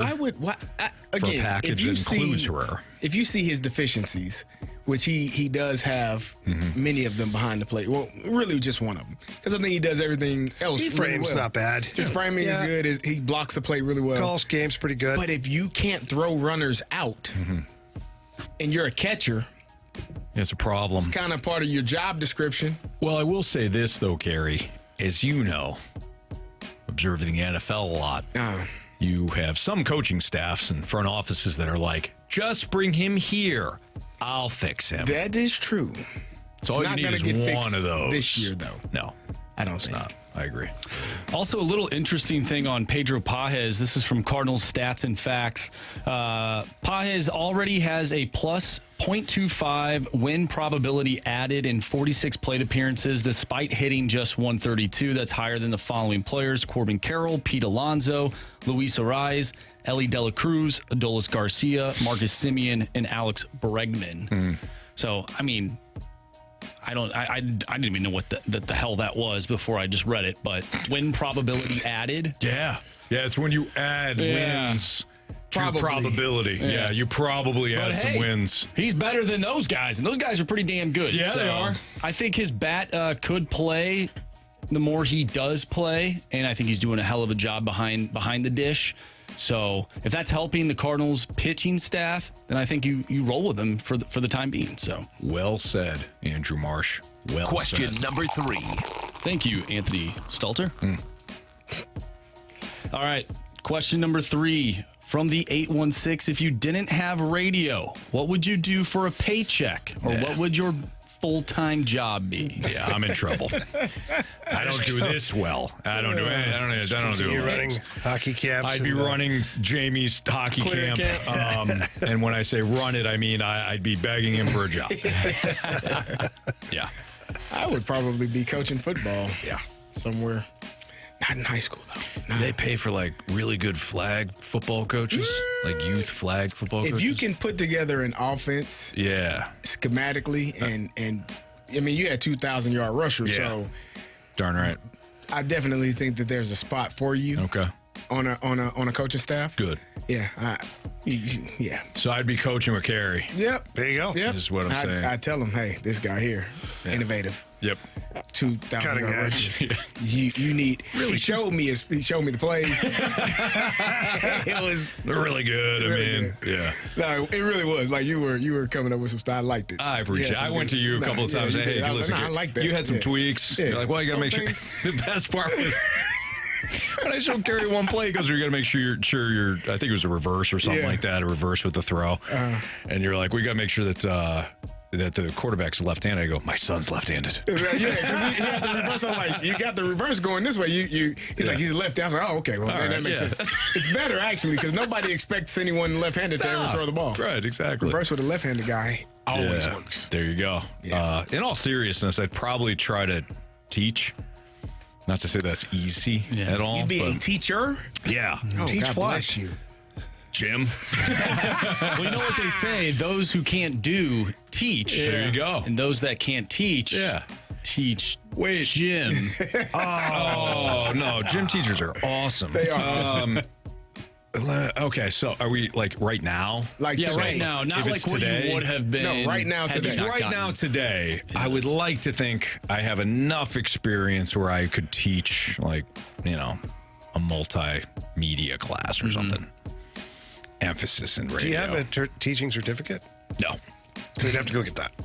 Yeah. Yeah. I think you could be a motivational speaker, always telling people that they need to believe. Thanks, Marsh. Yeah. Maybe I do that. Yeah. That's a way. Maybe I'll do that. Jamie, can I come to your camp? And Motivate the kids. Talk to the kids? Yeah. No. Okay. Stalter, motivational speaker. Dad, I wish you would just shut the. Well, you guys. Then I'll come to Carey's school. Come on. Thanks, Carey. Okay. It's the Fast Lane on 101 ESPN. Are the Cards treading water at the 5th spot? Because it's to completely burn them. As I look over to Carey, and he holds his nose up. Just barely above the water. So we know where Carey's at on this. The question is, do we care, though, if they get to the playoffs? That's next on 101 ESPN. Playoffs?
When it comes to really anything dealing with a loan, home loan, anything to do with the debt consolidation situation, maybe you are in a spot where you don't know if now's a good time to refi.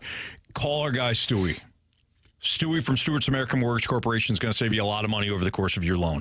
Jamie, tell them about the Bagel loan.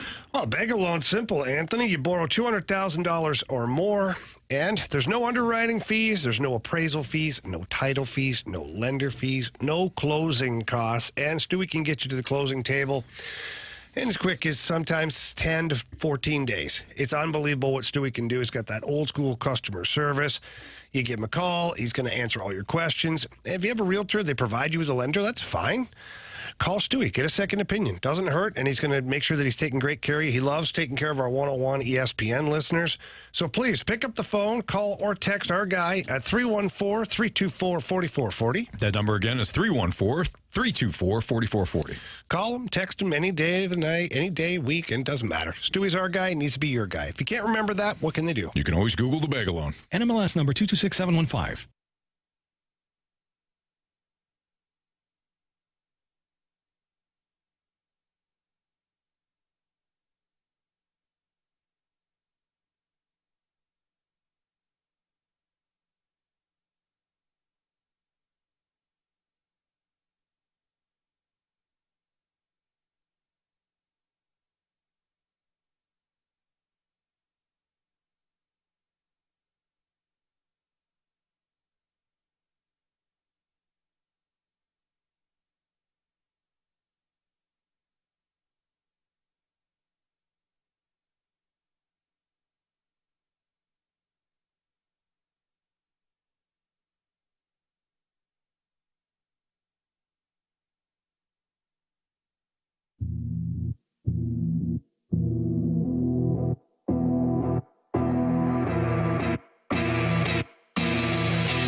Your time check is brought to you by Clarkson Jewelers, an officially licensed Rolex jeweler. Are the Cardinals simply treading water in that 5th spot in the National League? Because it hasn't burned them yet. Carey, you literally acted out what the Cardinals look like right now in a body of water. I don't know if it was a pool or an ocean. I mean, because in the pool you can stand in the pool, and the water can be a certain level, depending on your height. The ocean will be tough because waves. It changes. Yeah. You walk too far, you don't realize that anything could happen out there. But in a pool, eaten by a shark. You don't want to do that. Nope. But in a pool, you kind of can look on the side and can tell you 5 feet and 6 feet and 12 feet down there. You don't want to be down there because you can't stand up. You'll be here. Yeah. But at about 6 feet for me.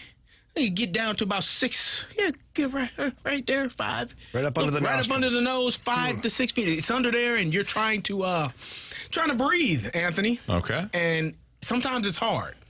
And then you got to realize I got to walk back a little bit. But I think the Cardinals are right where the water is right up to the upper lip. They're breathing. They ain't having fun out there, though. It's not fun. Like, or you're just like you're not. You're surviving. You're surviving. Yeah. And I like my Cardinals to enjoy and have fun and be exciting. Do more than just survive. More. 5 games above 500 is where I'm going to start. I know I moved the goalpost earlier. You talked about it, but it's kind of what I do. Because it was let's just see them get over 500, and then there's got to be a 3, and now it's 13? It's 5. 5. Okay, got it. I keep it at 5 for a while. All right, till they get close. Well, no, if they win 4 in a row, hell, we're right there. And then that 5th one, I'm gonna be wearing the red glasses. But until then, and then especially going against a Miami Marlins team that is terrible. Like we've seen this story. We saw it against the White Sox. Yeah. We saw it against the Rockies, where you should win that series. You should probably sweep that series, and you lost to the Sox, and you split with the Rockies. I just need to see more especially when you're playing really bad teams. So here's my question then, though, and I kind of posed it at the start of the show. Even if we can all agree this is not a great team, this is hard, and not right now. At least they're not an even above average team, above average team recently. Recently, since May, yeah. Depending on where your slot, like Marsh likes to start right when the winning started. I prefer going big picture the entire season, right? I mean, it's our doing that this team is doing better, is it not? With this Sounders, we're keeping them accountable. We're believing. Sweet voice James. At least 3 of the 4 of us are believing. Who's the third? Who's the 4th? Jamie? Come on, man. Be better. What am I not believing Be in? better, Jamie. It's this guy here to my right. I know. Oh, I know who it I've is. worn those red glasses more than anybody here. Yeah, but at least I It's true. Anybody. They've been playing better since you stopped. Seriously, Carey. So it's me. I'm the problem now. Huh? Someone's got to take one for the Well, team. we figured it out. Now, boys, All right. we got to the bottom of it. I'll stop wearing them for the rest of the year. Yeah, then. there we go. That's what we've been asking for that for a while. All right. Yeah. I Anyways. apologize, Cardinal Nation. Even if we know it is likely to be a first round exit, don't you want to see it? I mean, I do want them to make it to the playoffs. I would prefer that it feels better. If you make it to the playoffs and you're right at 500, it probably speaks volumes to the rest of the league and the rest of the division. If you make it to the playoffs and you are first in the division, then you actually are playing really good baseball. Or if you and the Brewers are fighting for that number one spot, but you all are both over 500 and it's coming down to the wire, that makes me more excited. Being 500 and limping in or just getting in, I know we joked all earlier, just get in, yeah. Just get in when you look really good. But if you're not playing at an elite level, just getting in is probably going to get your teeth kicked in the first round. Probably. But you got there. Yeah. Something to build on for the future. What was the original question again? The original question was, even if we all agree that they're not a great team or even an above average team, Yeah. honestly, do you just want to see them get in? Was last year so bad that you just want to see them in the playoffs? And Jamie, you had brought this up, and I want to give you full credit for it because it's kind of where I'm at too.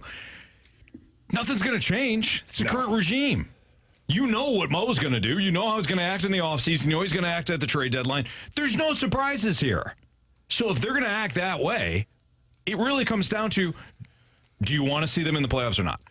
Yeah, if you're gonna ask me if I'd rather have no hope at all in my baseball team at the end of June or beginning of July, or have a middling team that squeaks into the wild card, I'll take the middling team that squeaks into the wild card. And it's not because I'm encouraging the Cardinals to just be average. I'm not. But we saw that even when they were last place, nothing really happened. Right. So I'd rather have a team that squeaks into the playoffs with the same philosophy as they're going to have anyways. Even if the Cardinals finish dead last, nothing's changing. We had a text on say, well, you get a higher draft pick. Really? Like, really? You get a higher draft pick, but give me percentages. You got to be real bad to get into the top five. I'm not talking last place in the league. I'm talking last place in their division. Yeah. And I don't know. I'd much rather be able to watch baseball games or talk to you guys on a daily basis about something that actually has a little bit of teeth to it, rather than last year guys, it was awful. Let's just be honest. It was terrible. Yeah. So we get the text from the 314 mentioning the 2006, 2011, and you know we often hear Did about. Did they mention the Diamondbacks too? We often hear about the Diamondbacks. Let's the throw them in there. You know, the Phillies firing their manager and making it to the World Series. The Oilers. We get it. The Oilers. And maybe I'm just a realist, but Jamie, how many teams have you played on that were really bad and made a run and won something significant, like made it to the playoffs and really put pressure on a team? Like if you're bad, you're just bad, man. I agree. It doesn't really change. Here's where we disagree. And you probably right now won't agree with me, and that's fine because this is where we disagree. Okay. I don't think this Cardinals team is as bad as I don't think they're bad. No, we agree there. Some people say. Like, we agree. I don't think that they're terrible. April, early May, they were horrible. I don't think that they're terrible. But recently, in their last, like I said, they've won 8 of the last 10 series. That's winning baseball. It is. I don't think we don't say the White Sox. No, I'm just saying. People say, the White Sox, and they lost to the Rockies, but they also swept the Orioles. We disregard the good wins. Nah. But the bad losses are really bad. Like you should win. The wins are really big. You should, but the goal is to win. Like the goal is and to. They've won 8 of their last 10. The goal is to win. But when you lose to teams that are terrible, I think that's more to me. If a team loses to terrible teams, that's more of a sign to me, and maybe it's just me, than a team beating really good teams. But how you can't do that? You can't. I just did it. No, but you can't because then you're undervaluing how big a win is. I expect to win. But listen, if you have a team that's a 500 team that we've identified, maybe slightly above 500, and you pound the brakes off a team that's one of the best in the American League, you have to accept that as a big win. So do you say that the Cardinals had a good day that day, and then they had three really good days? They had some bad days against. Yeah, because they probably should have lost more than just 2 to the Rockets. But as the baseball go. But ultimately, I'm going to stick by this. They won 8 of their last 10. If they end up winning 15 out of their next 18 or 19 series, that's good baseball. It is. And they'll be 5 games above 500, and we'll be on the same page. Like I said, we're just right now we're in a spot where we're disagreeing on what we're seeing. Nah, I think we're seeing the same thing. I seriously think if you just get in, if Danny O'Shea from the Little Giants taught us anything, even if you play the team a ton of times, like he played his brother Kevin and when they were racing down the hill. Yeah, got him one time. One time? Yeah. Now, you need to beat a team probably 3 times to win more. Yeah, sure. You need to beat them 4 times to win a World Series, but I still think it applies. Yeah. Yeah. What a tremendous documentary, too. That was great. I mean, it really opened up a lot of things. One, the underdog story, of course. That was the central theme throughout that documentary. But some of the other things, you don't see a lot of single fathers, raising daughters. I think Danny did a tremendous job with that. Of course, the icebox was one of the most important persons on the entire field. Yeah. To watch her kind of struggle with do I go the cheerleader route? Do I go the linebacker route? She wound up choosing both. I think that's fantastic. I mean, just that documentary was thrilling. And I think if it taught us anything, something that we already knew, but just reaffirmed it, that the Cowboys can't win a big game. No, they can't. No, well done. Wow. That's a mic drop. Yep. Wow. It's Fastlane on 101 ESPN. Is the UFL 2 and done? Hopefully not, but that's next on 101 ESPN.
It's Fastlane on 101 ESPN. Well, the UFL had its championship game over the weekend. Last night, to be precise. You guys okay? Yeah, we're good. You guys good? Got something to share with the class, do you? Nah, I was just thinking I couldn't remember what movie it was like. That guy's dead. What baseball movie? Oh, that was Is it Major League? Cross. Well, we'll cross him off then. This guy here is dead. We'll cross him off then. Wasn't a legend. No, it wasn't. No, they never die. Clear, exactly. So the UFL championship game was last night. In case you missed it, and judging by the attendance, you did. The Stallions absolutely took the Brahmas behind the woodshed and did so in front of about 12 people, unfortunately. Not a surprise. What are you talking about, 12 people? Yeah, it was about 12 people there. 27,000 announced. I'm not joking. I checked into it. That's what they announced. The attendance was 27,000. Cardinals announced the attendance, too. Or the paid tickets. The paid tickets. Now, when you went to the Cardinals game... I can only base the information off what I got. I was just asking, sir. I don't we're just trying to... Jeez, Jamie. Carey? Hey, you know, when you went to the Cardinals game a couple of weeks ago, and we talked about the announced attendance, and you know it was just you and your immediate family there. We didn't give you crap. I didn't say anything, though. Boy, you got a lot of nerve today. Oh, stop it. Anyways. Both of you. we knew it was going to be a bit of an issue with the Battlehawks not being in it. Yeah. Here's my thought on this, though.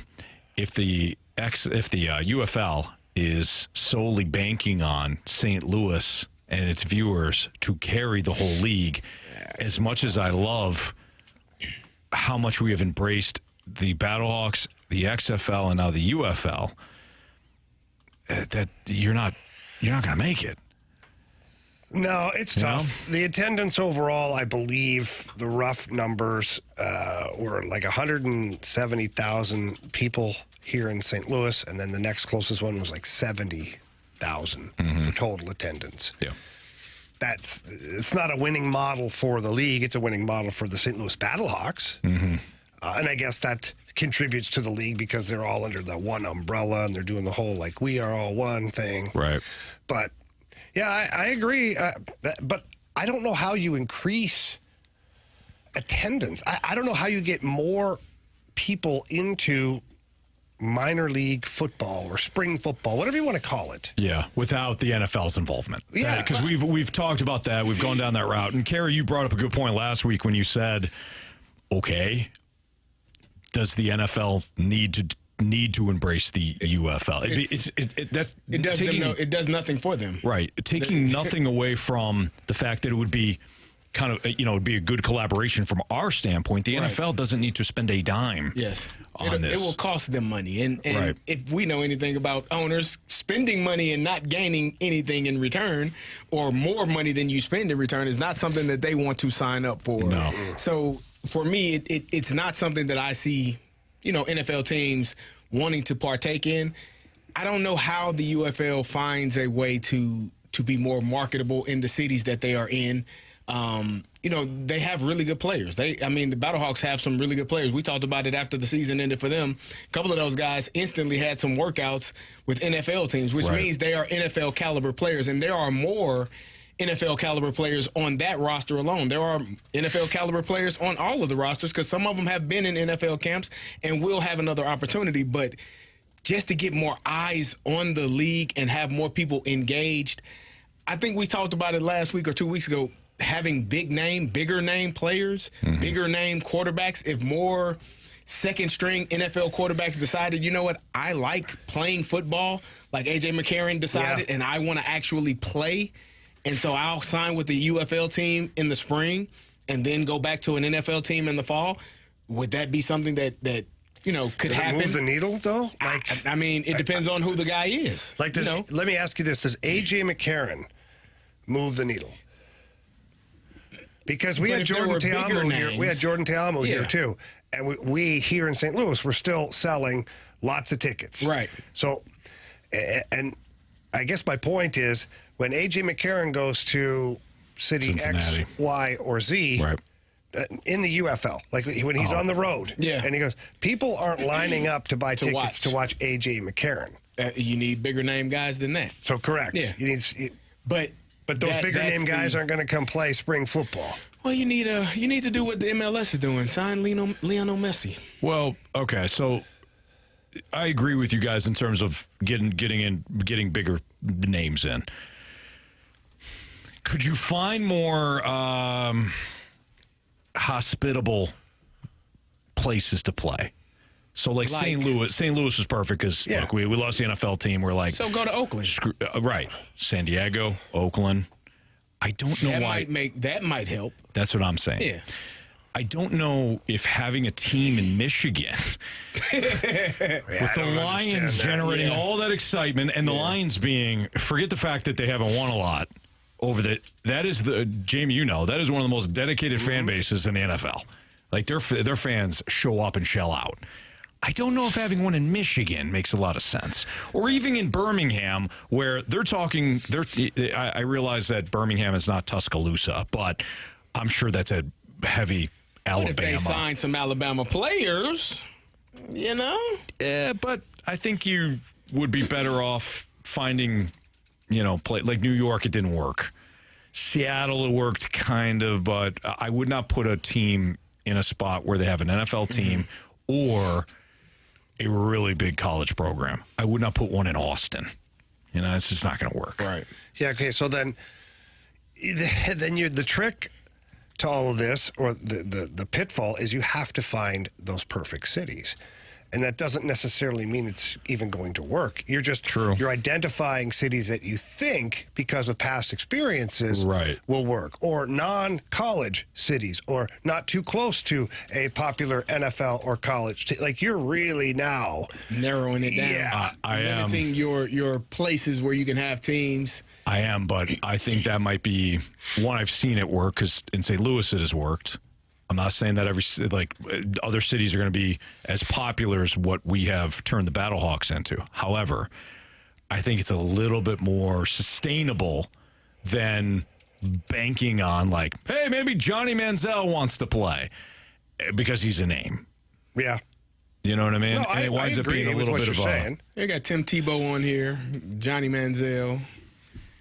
Colin Kaepernick. Tim Tebow could sell a ketchup popsicle to a woman in white gloves. Yeah. Ketchup popsicle? Really? Yeah. But I think what you have to do, too, is you have to find... I think you need to find some more, rivalry opportunities. I think that Oakland, San Diego would be great. Yeah. You're at least in the same state. They're not, right next door. I understand the geographical distance between it. But still, you could create the Battle of California or whatever. And then you've got St. Louis. Find something close to here. Find something close. You've seen how successful the Cubs and the Cardinals, the Blues, the Blackhawks, the Predators, the Blues, you've seen how that works. People will travel. Yeah. And then what happens is, especially around here, quite honestly, if I was the UFO, I'd be looking for cities in and around that 4, 5, 6 hour range for St. Louis. Yeah. Because Battlehawks fans will travel. Sure. And now you're starting to create this, maybe more people in maybe it's Memphis. I think they do. They have the showboats. Yeah. So Memphis is one where the league should be promoting a rivalry game there. Yeah, I can see that. Right. I don't know. You got to find a way to market this game to be fan-friendly. Not that you're going to see the best football you've ever seen in your life, because we don't have to, we turn the TV on Sundays during the winter, and you see that in the NFL. Right. And you're fine with that. You're absolutely right. So, to me, it's marketing for the fan experience and to have a good time, and that's where it's very difficult, because people's appetite for sports is so different. Well said. It's Fastlane on 101 ESPN. We have Beat the Streak and Biggest Question of the Day next.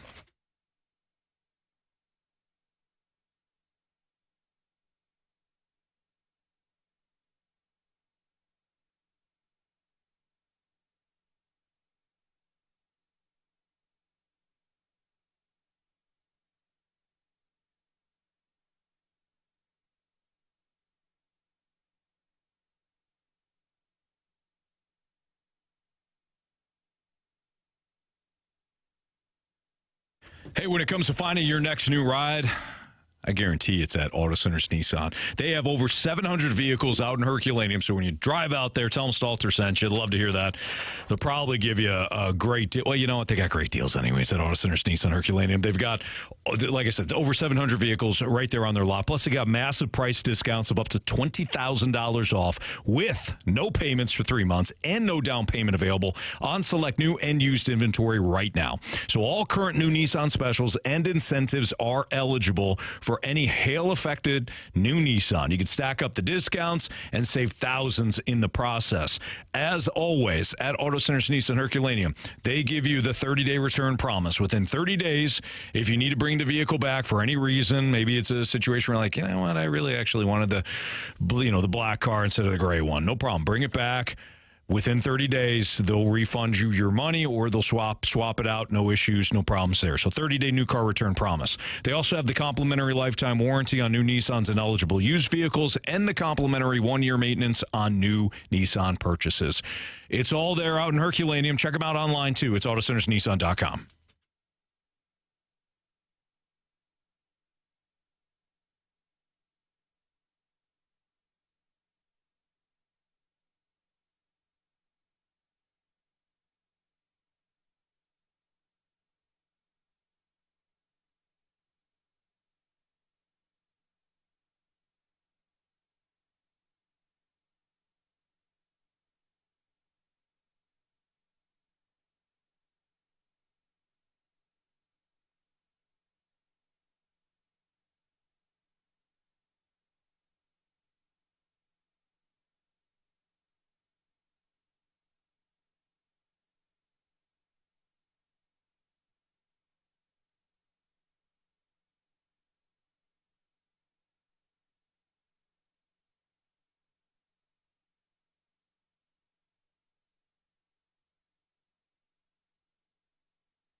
ESPN Sports Center.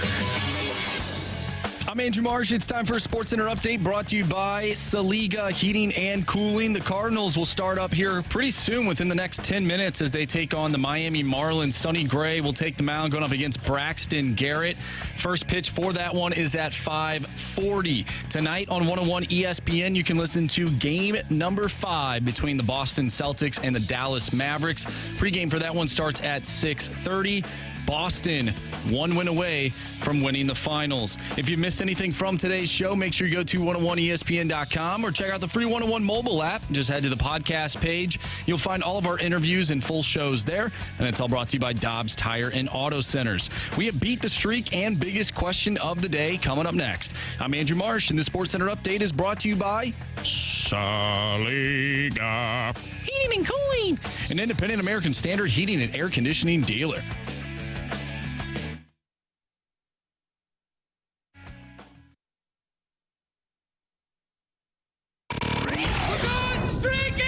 I want to hit baseballs. All of my successes depend on me. You ready to hit? The hits just keep on coming. And his first big league hit is a bullet up the middle. It's the Fast Lane on 101 ESPN. Carey Davis, Jamie Rivers, Andrew Marsh, I'm Anthony Stalter, and we have Beat the Streak up now. Marsh, who we got online? Well, he didn't pick up. That's right. No, Kevin is unfortunately not available to pick today. I did reach out to make sure that he could get his picks in. And? However, I have not heard back from Kevin. All right, well, Kevin gets Nolan Gorman tonight then. Oh, I forgot he's not playing. That's correct. You picked him for a home run, Wow. That's hardcore, Anthony. Yeah, that's right. I did. Am I wrong? No, we should. I'm sorry. Is everybody safe in the Fast Lane? We should give him. We should give him who he wanted on Friday. Tommy Edman. Tommy Edman it is. Jamie. That's what he said. Carey, did he not? He said Edman. He did. Thought he said Edmonds at first. He's not playing anymore. No. Maybe he meant Jim Edmonds. Yeah, he's not playing at all. He has no chance to play this year. Well, Marsh, how would you like to? You're the nicest of the four of us by a long shot. So how would you like to handle this? I think we all pick, and then maybe we'll come to a consensus on who we give him. Okay. All right. That's fair. I have a name in mind. Okay. Would you like me to share now or wait? Nope. Wait. Please wait. Okay. Please wait. So Carey will go first, then Jamie, and then you, Anthony, and then me, and then we'll give Kevin somebody. Unless he texts within the next 2 minutes. Okay. His pick, he will get whoever we come up with. That's fair. All right. What's the streaks at, though? Do we know? I know you mentioned that. Yeah, Carey's at a streak of 9. Jamie has 6. Ooh. Anthony, me and you or you and I are back to 0. Who skunked me? I think it was Alec Burleson. Oh, Burley. Well, I'm glad that he got benched tonight. That's why he got benched. Good. All right, go ahead, CD. Give me Mason Wynn. All right, Jamie. Top of the lineup. Nolan Arenado. It's a lefty on the bum. Braxton Garrett. He mangles lefties. I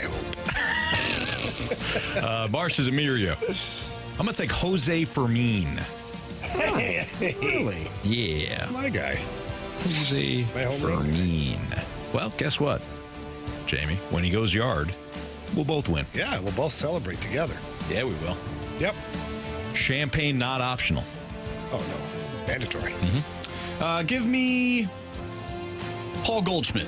All right. RL Chalk for Marshy. Okay, so Marsh, did he text in? Nope. Okay. Well, what do you got for us? I was thinking we pick someone on the Miami Marlins. He is from St. Louis. It is Jake Berger. Okay. All right. I like that. Had a pretty good day when they Jake played here. Yeah, he did. Yeah, he had a really good homecoming. That he did. Touched some seats that day. Yep. In a loss. How'd he do? He finished dead last. He had a nice day. It's like the best line in that movie. All right, go ahead, Marsh. It's time for the Fast Lane's biggest question of the day. All right, this is what I have for you. I'll be interested to see what Carey Davis has to say on this question. Oh. But should we take it series by series when it comes to this Cardinals team? They're back to 500. We could look at this as they are now 0-0 to start off this new stretch of games. But I feel like sometimes we look big picture.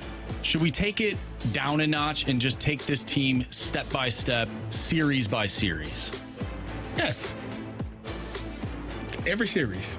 This is going to be the biggest series of the year. Oh, now I feel like you're not being It is.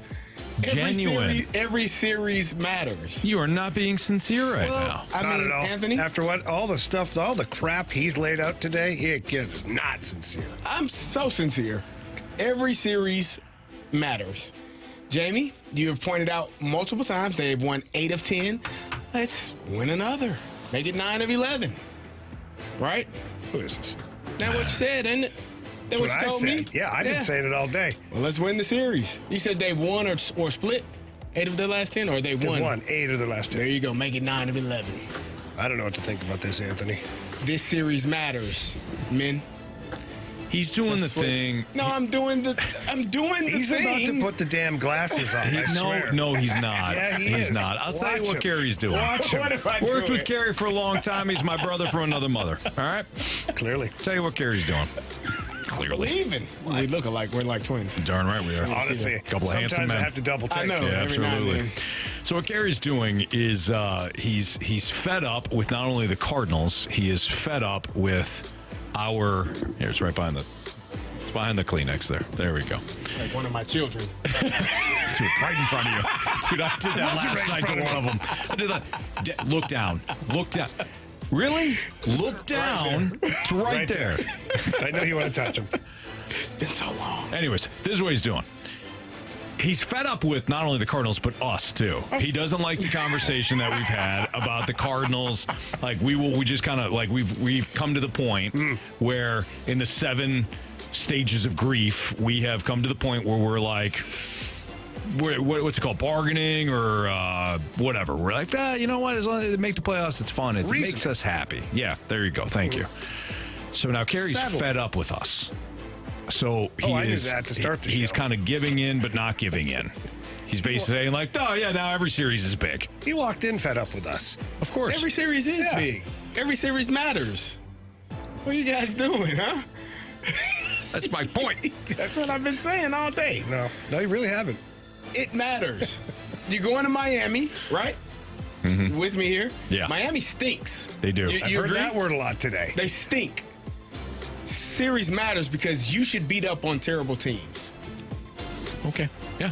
That's what you should do. Carey, I'm with you on that. And if you don't, then you always have next series. Yep, sure do. Yeah. Yep, but this should be 9 of 11 in better 3 be. days. It's Jamie been keeping track. Mm-hmm. We like that. Mm-hmm. Yeah. Keep winning. Keep winning, baby. Yeah. Just win, baby. Just win, baby. Just win, baby. All right. Well, I guess that'll do it for us here in this segment. We got Bet the Board coming up. We have 3 stars of the day. We have criticisms and compliments. That's all next on 101 ESPN.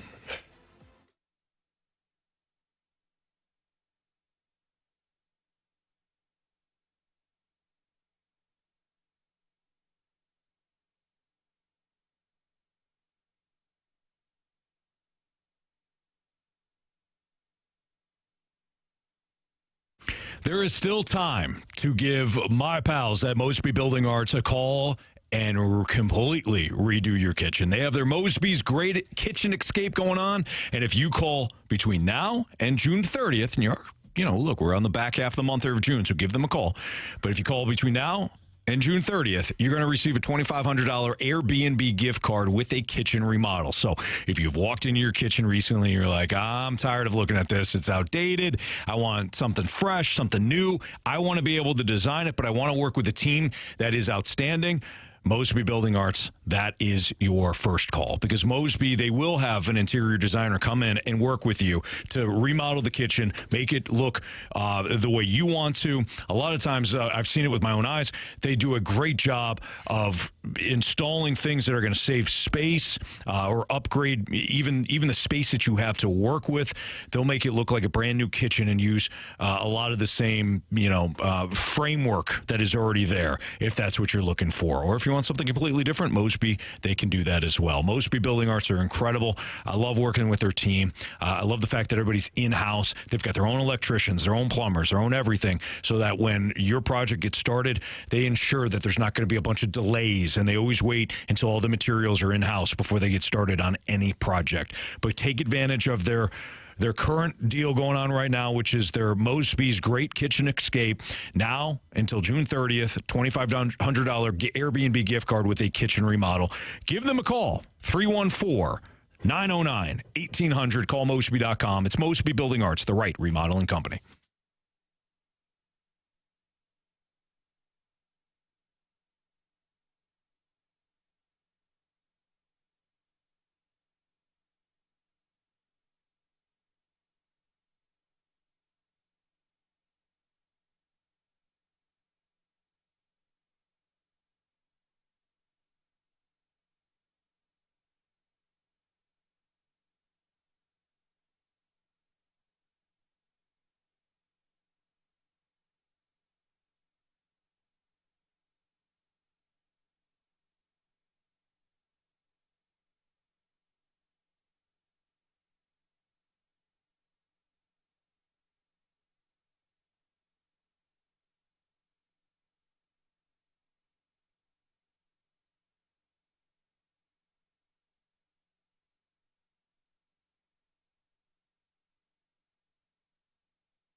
If you missed anything from today's show, you can always download the podcast available at 101ESPN.com or your 101 ESPN mobile app. All brought to you by Dobbs Tire and Auto Centers. All right, boys. Time to bet the board. Where are we at there, Marsh? Well, we all sucked over the weekend. Oh, boy, yeah. Wow. Okay. Did you finally lose? Yeah. I picked the Panthers. You did. When I lose big, Carey. Yeah, you did lose. That's Damn. At least that one was over with quickly. It was. Angry. All right, so here are the standings. Jamie is 9-1. Anthony, you are 6-4. Carey is 4-5-1, and I am 4-6. You're still kind of right there, Marsh. You had a slow start, but you're picking it up. I see ya. Jamie, go. Yeah. Real important game tonight. 9:38 first pitch. Brewers and the Angels. Picking the Brewers in this one. They're minus 116. Might as well. Yep. Don't like that I'm picking them, but I'm picking them. Well, the Angels are 28-43 and 11-23 at home. I can see why. Yeah, but it's still minus 116. That's what I'm saying. Like, I can see why you're picking the Brewers. All right, I'm up, right? Yep. I'm going to go against the Chicago Cubs. I'm going to go with the Jordan Hicks-led Giants tonight, who are minus 102 at Wrigley Field. Pretty good player there. Give me the G-Men minus 102.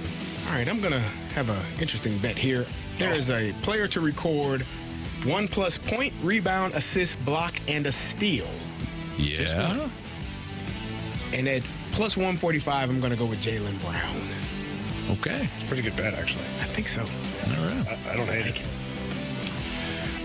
I'm going to dip into the NBA game as well. I'm going to take Derek White over 3.5 three-pointers made tonight. Okay. There you have it. That's bet the board.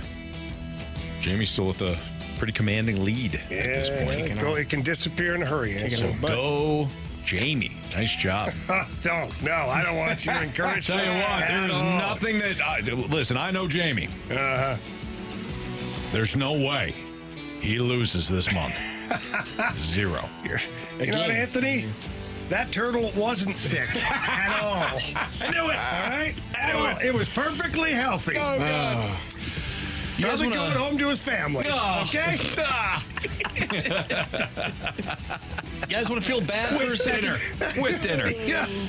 Yes, Marsh, of course we want to feel bad. So Jeff, who is our Beat the Streak contestant, obviously unable to be here today to, participate in the show. Oh, boy.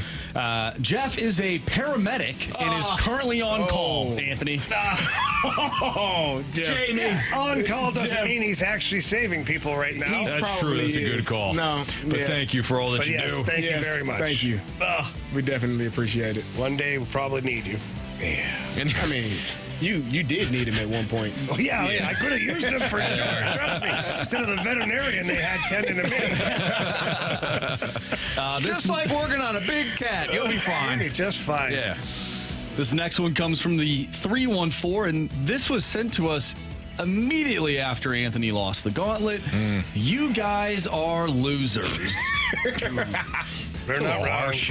It's harsh, but a little harsh considering we've won every other gauntlet matchup. No one's safe, Anthony, No, including you're right. us, after losing to Tony. By the way, I was telling you guys, I remember Kevin Brown throwing that no-hitter. I was in college. I wasn't in college in 97. Not even close, actually. No. I was like a sophomore in high school, freshman in high school. Yeah, it was Kevin Millard or something that threw the no-hitter against the Giants when I was in college. And he didn't play for the Dodgers. Nope. He played for the Phillies. So, I blew it. That's all right. No, it's not all right. It happens. I know it happens. It shouldn't have. You got to own that one. I'm going to beat myself up for the next 24 to 48 hours. Just make sure you're alone when you do that. I want the kids horrified. I always do, yeah. Dad's beating himself up again, Mom. Tell him to close the door. At least lock it. Got a text from the 636. Great meeting you this weekend at Frankie Martin's. Jamie. All right. Who did you meet this weekend? A lot of people at Frankie Martin's. It was the. But this was the person that was really memorable. St. Louis Bourbon Society. They had an amazing event over there, Bourbon and Brews, and it was awesome. Met a lot of really cool people, a lot of great beverages, and can't wait for the next one. It was great. It was nice meeting you too. Lisa texted in. This is, I'm assuming, in reference to the Gauntlet. First off, she says, "Have a great night, guys, Lisa." And then, Anthony, you started talking about how you missed that question. And she said, "How Rory of you, LOL." Wow. Ooh. Rory, the mascot for the Detroit Lions? No, Rory. Rory, 3-foot putt, McIlroy. Well, Lisa, if you showed up to hurt me today, congratulations, you have. So, there's that. By the way, have the Cardinals been on the bad side of these challenges so far? Oh, yeah, they're completely Miami unlucky. has gone 2-0 so far on these challenges. Well, Fermin forgot to touch first base in the first one. Well, Jamie, if I may, the first baseman was cheating. By standing on the bag? Correct. Okay. How dare he do that? All right. You got to share the bag. It's Rule 194F. We're fast. It says right there. Yeah, right there. We'll share the bag. Share the bag. The runner has as much right to the bag as the first baseman or the pitcher, or second base, and whoever's Are they coming. really supposed to share it? Or is one guy supposed to get to the bag first? It says share. I read it. Oh. Right there in the old MLB rule book. All right. Double play. Look at that. Thank you. No, it was. From the 314, Jamie, I am in Weldon Springs. Where in Cottleville is that bar? Oh, the Frankie Martin's Garden. It's awesome. It is a whole area. It's a true story. Frankie Martin was the guy that owned all the real estate there. He was a janitor at the local public school, and unfortunately, Frankie passed away. And geez. When he passed away, they had this big development that they had in the works where his home was with the land. So they made this whole, huge area where there's turf and big, huge TV. You can watch Cardinal games, hang out, have beers, and they have get-togethers. They have the Bourbon House, which is on location as well. But where it's located is literally probably 100 yards from Menino's out there in Cottleville. So if anybody knows that area at all, you can pull up there on Highway N, take a right, and you're right there, Frankie Martin's Garden. You can't miss it on your left-hand side. All right, let's get to our 3 stars of the day. Our 3rd star of the day goes to Sammy the Sick Turtle. Oh. Yeah, my turtle was named Sammy. Oh, that's right. But that's okay. God, Marsh, that was a really serious ricochet. That's all right. The other turtle, he didn't get to name because we'll name him Sammy. Sick to get across. He was probably named Sammy too, which is why we didn't need another one. Tough for me. Yeah, to see that happen. I'm sorry. Thanks, Carey. Thank you. Yeah, you feel that way, or felt that way at least. I was 8. You gotta man up. Life's tough, son. It is. You watch that turtle. Unfortunately, our 2nd star of the day goes to Tony, who won the Gauntlet. First Gauntlet winner of the year. Congrats. Yeah, sure. Congrats, Tony. Yeah, Tony. Not our Tony. No. First star of the day goes out to all the dads, the ones who have passed and the ones who are still with us today. Happy belated Father's Day to everyone out there. Yes, Hope everyone had a great weekend. Definitely. All right, we have instant replay coming up from 6 to 6:30. We've got Celtics Mavericks pregame at 6:30. So instant replay 6 to 6:30. Mavs Celtics pregame starting at 6:30. For Andrew Marsh, Carey Davis, and Jamie Rivers, I'm Anthony Stalter. See you.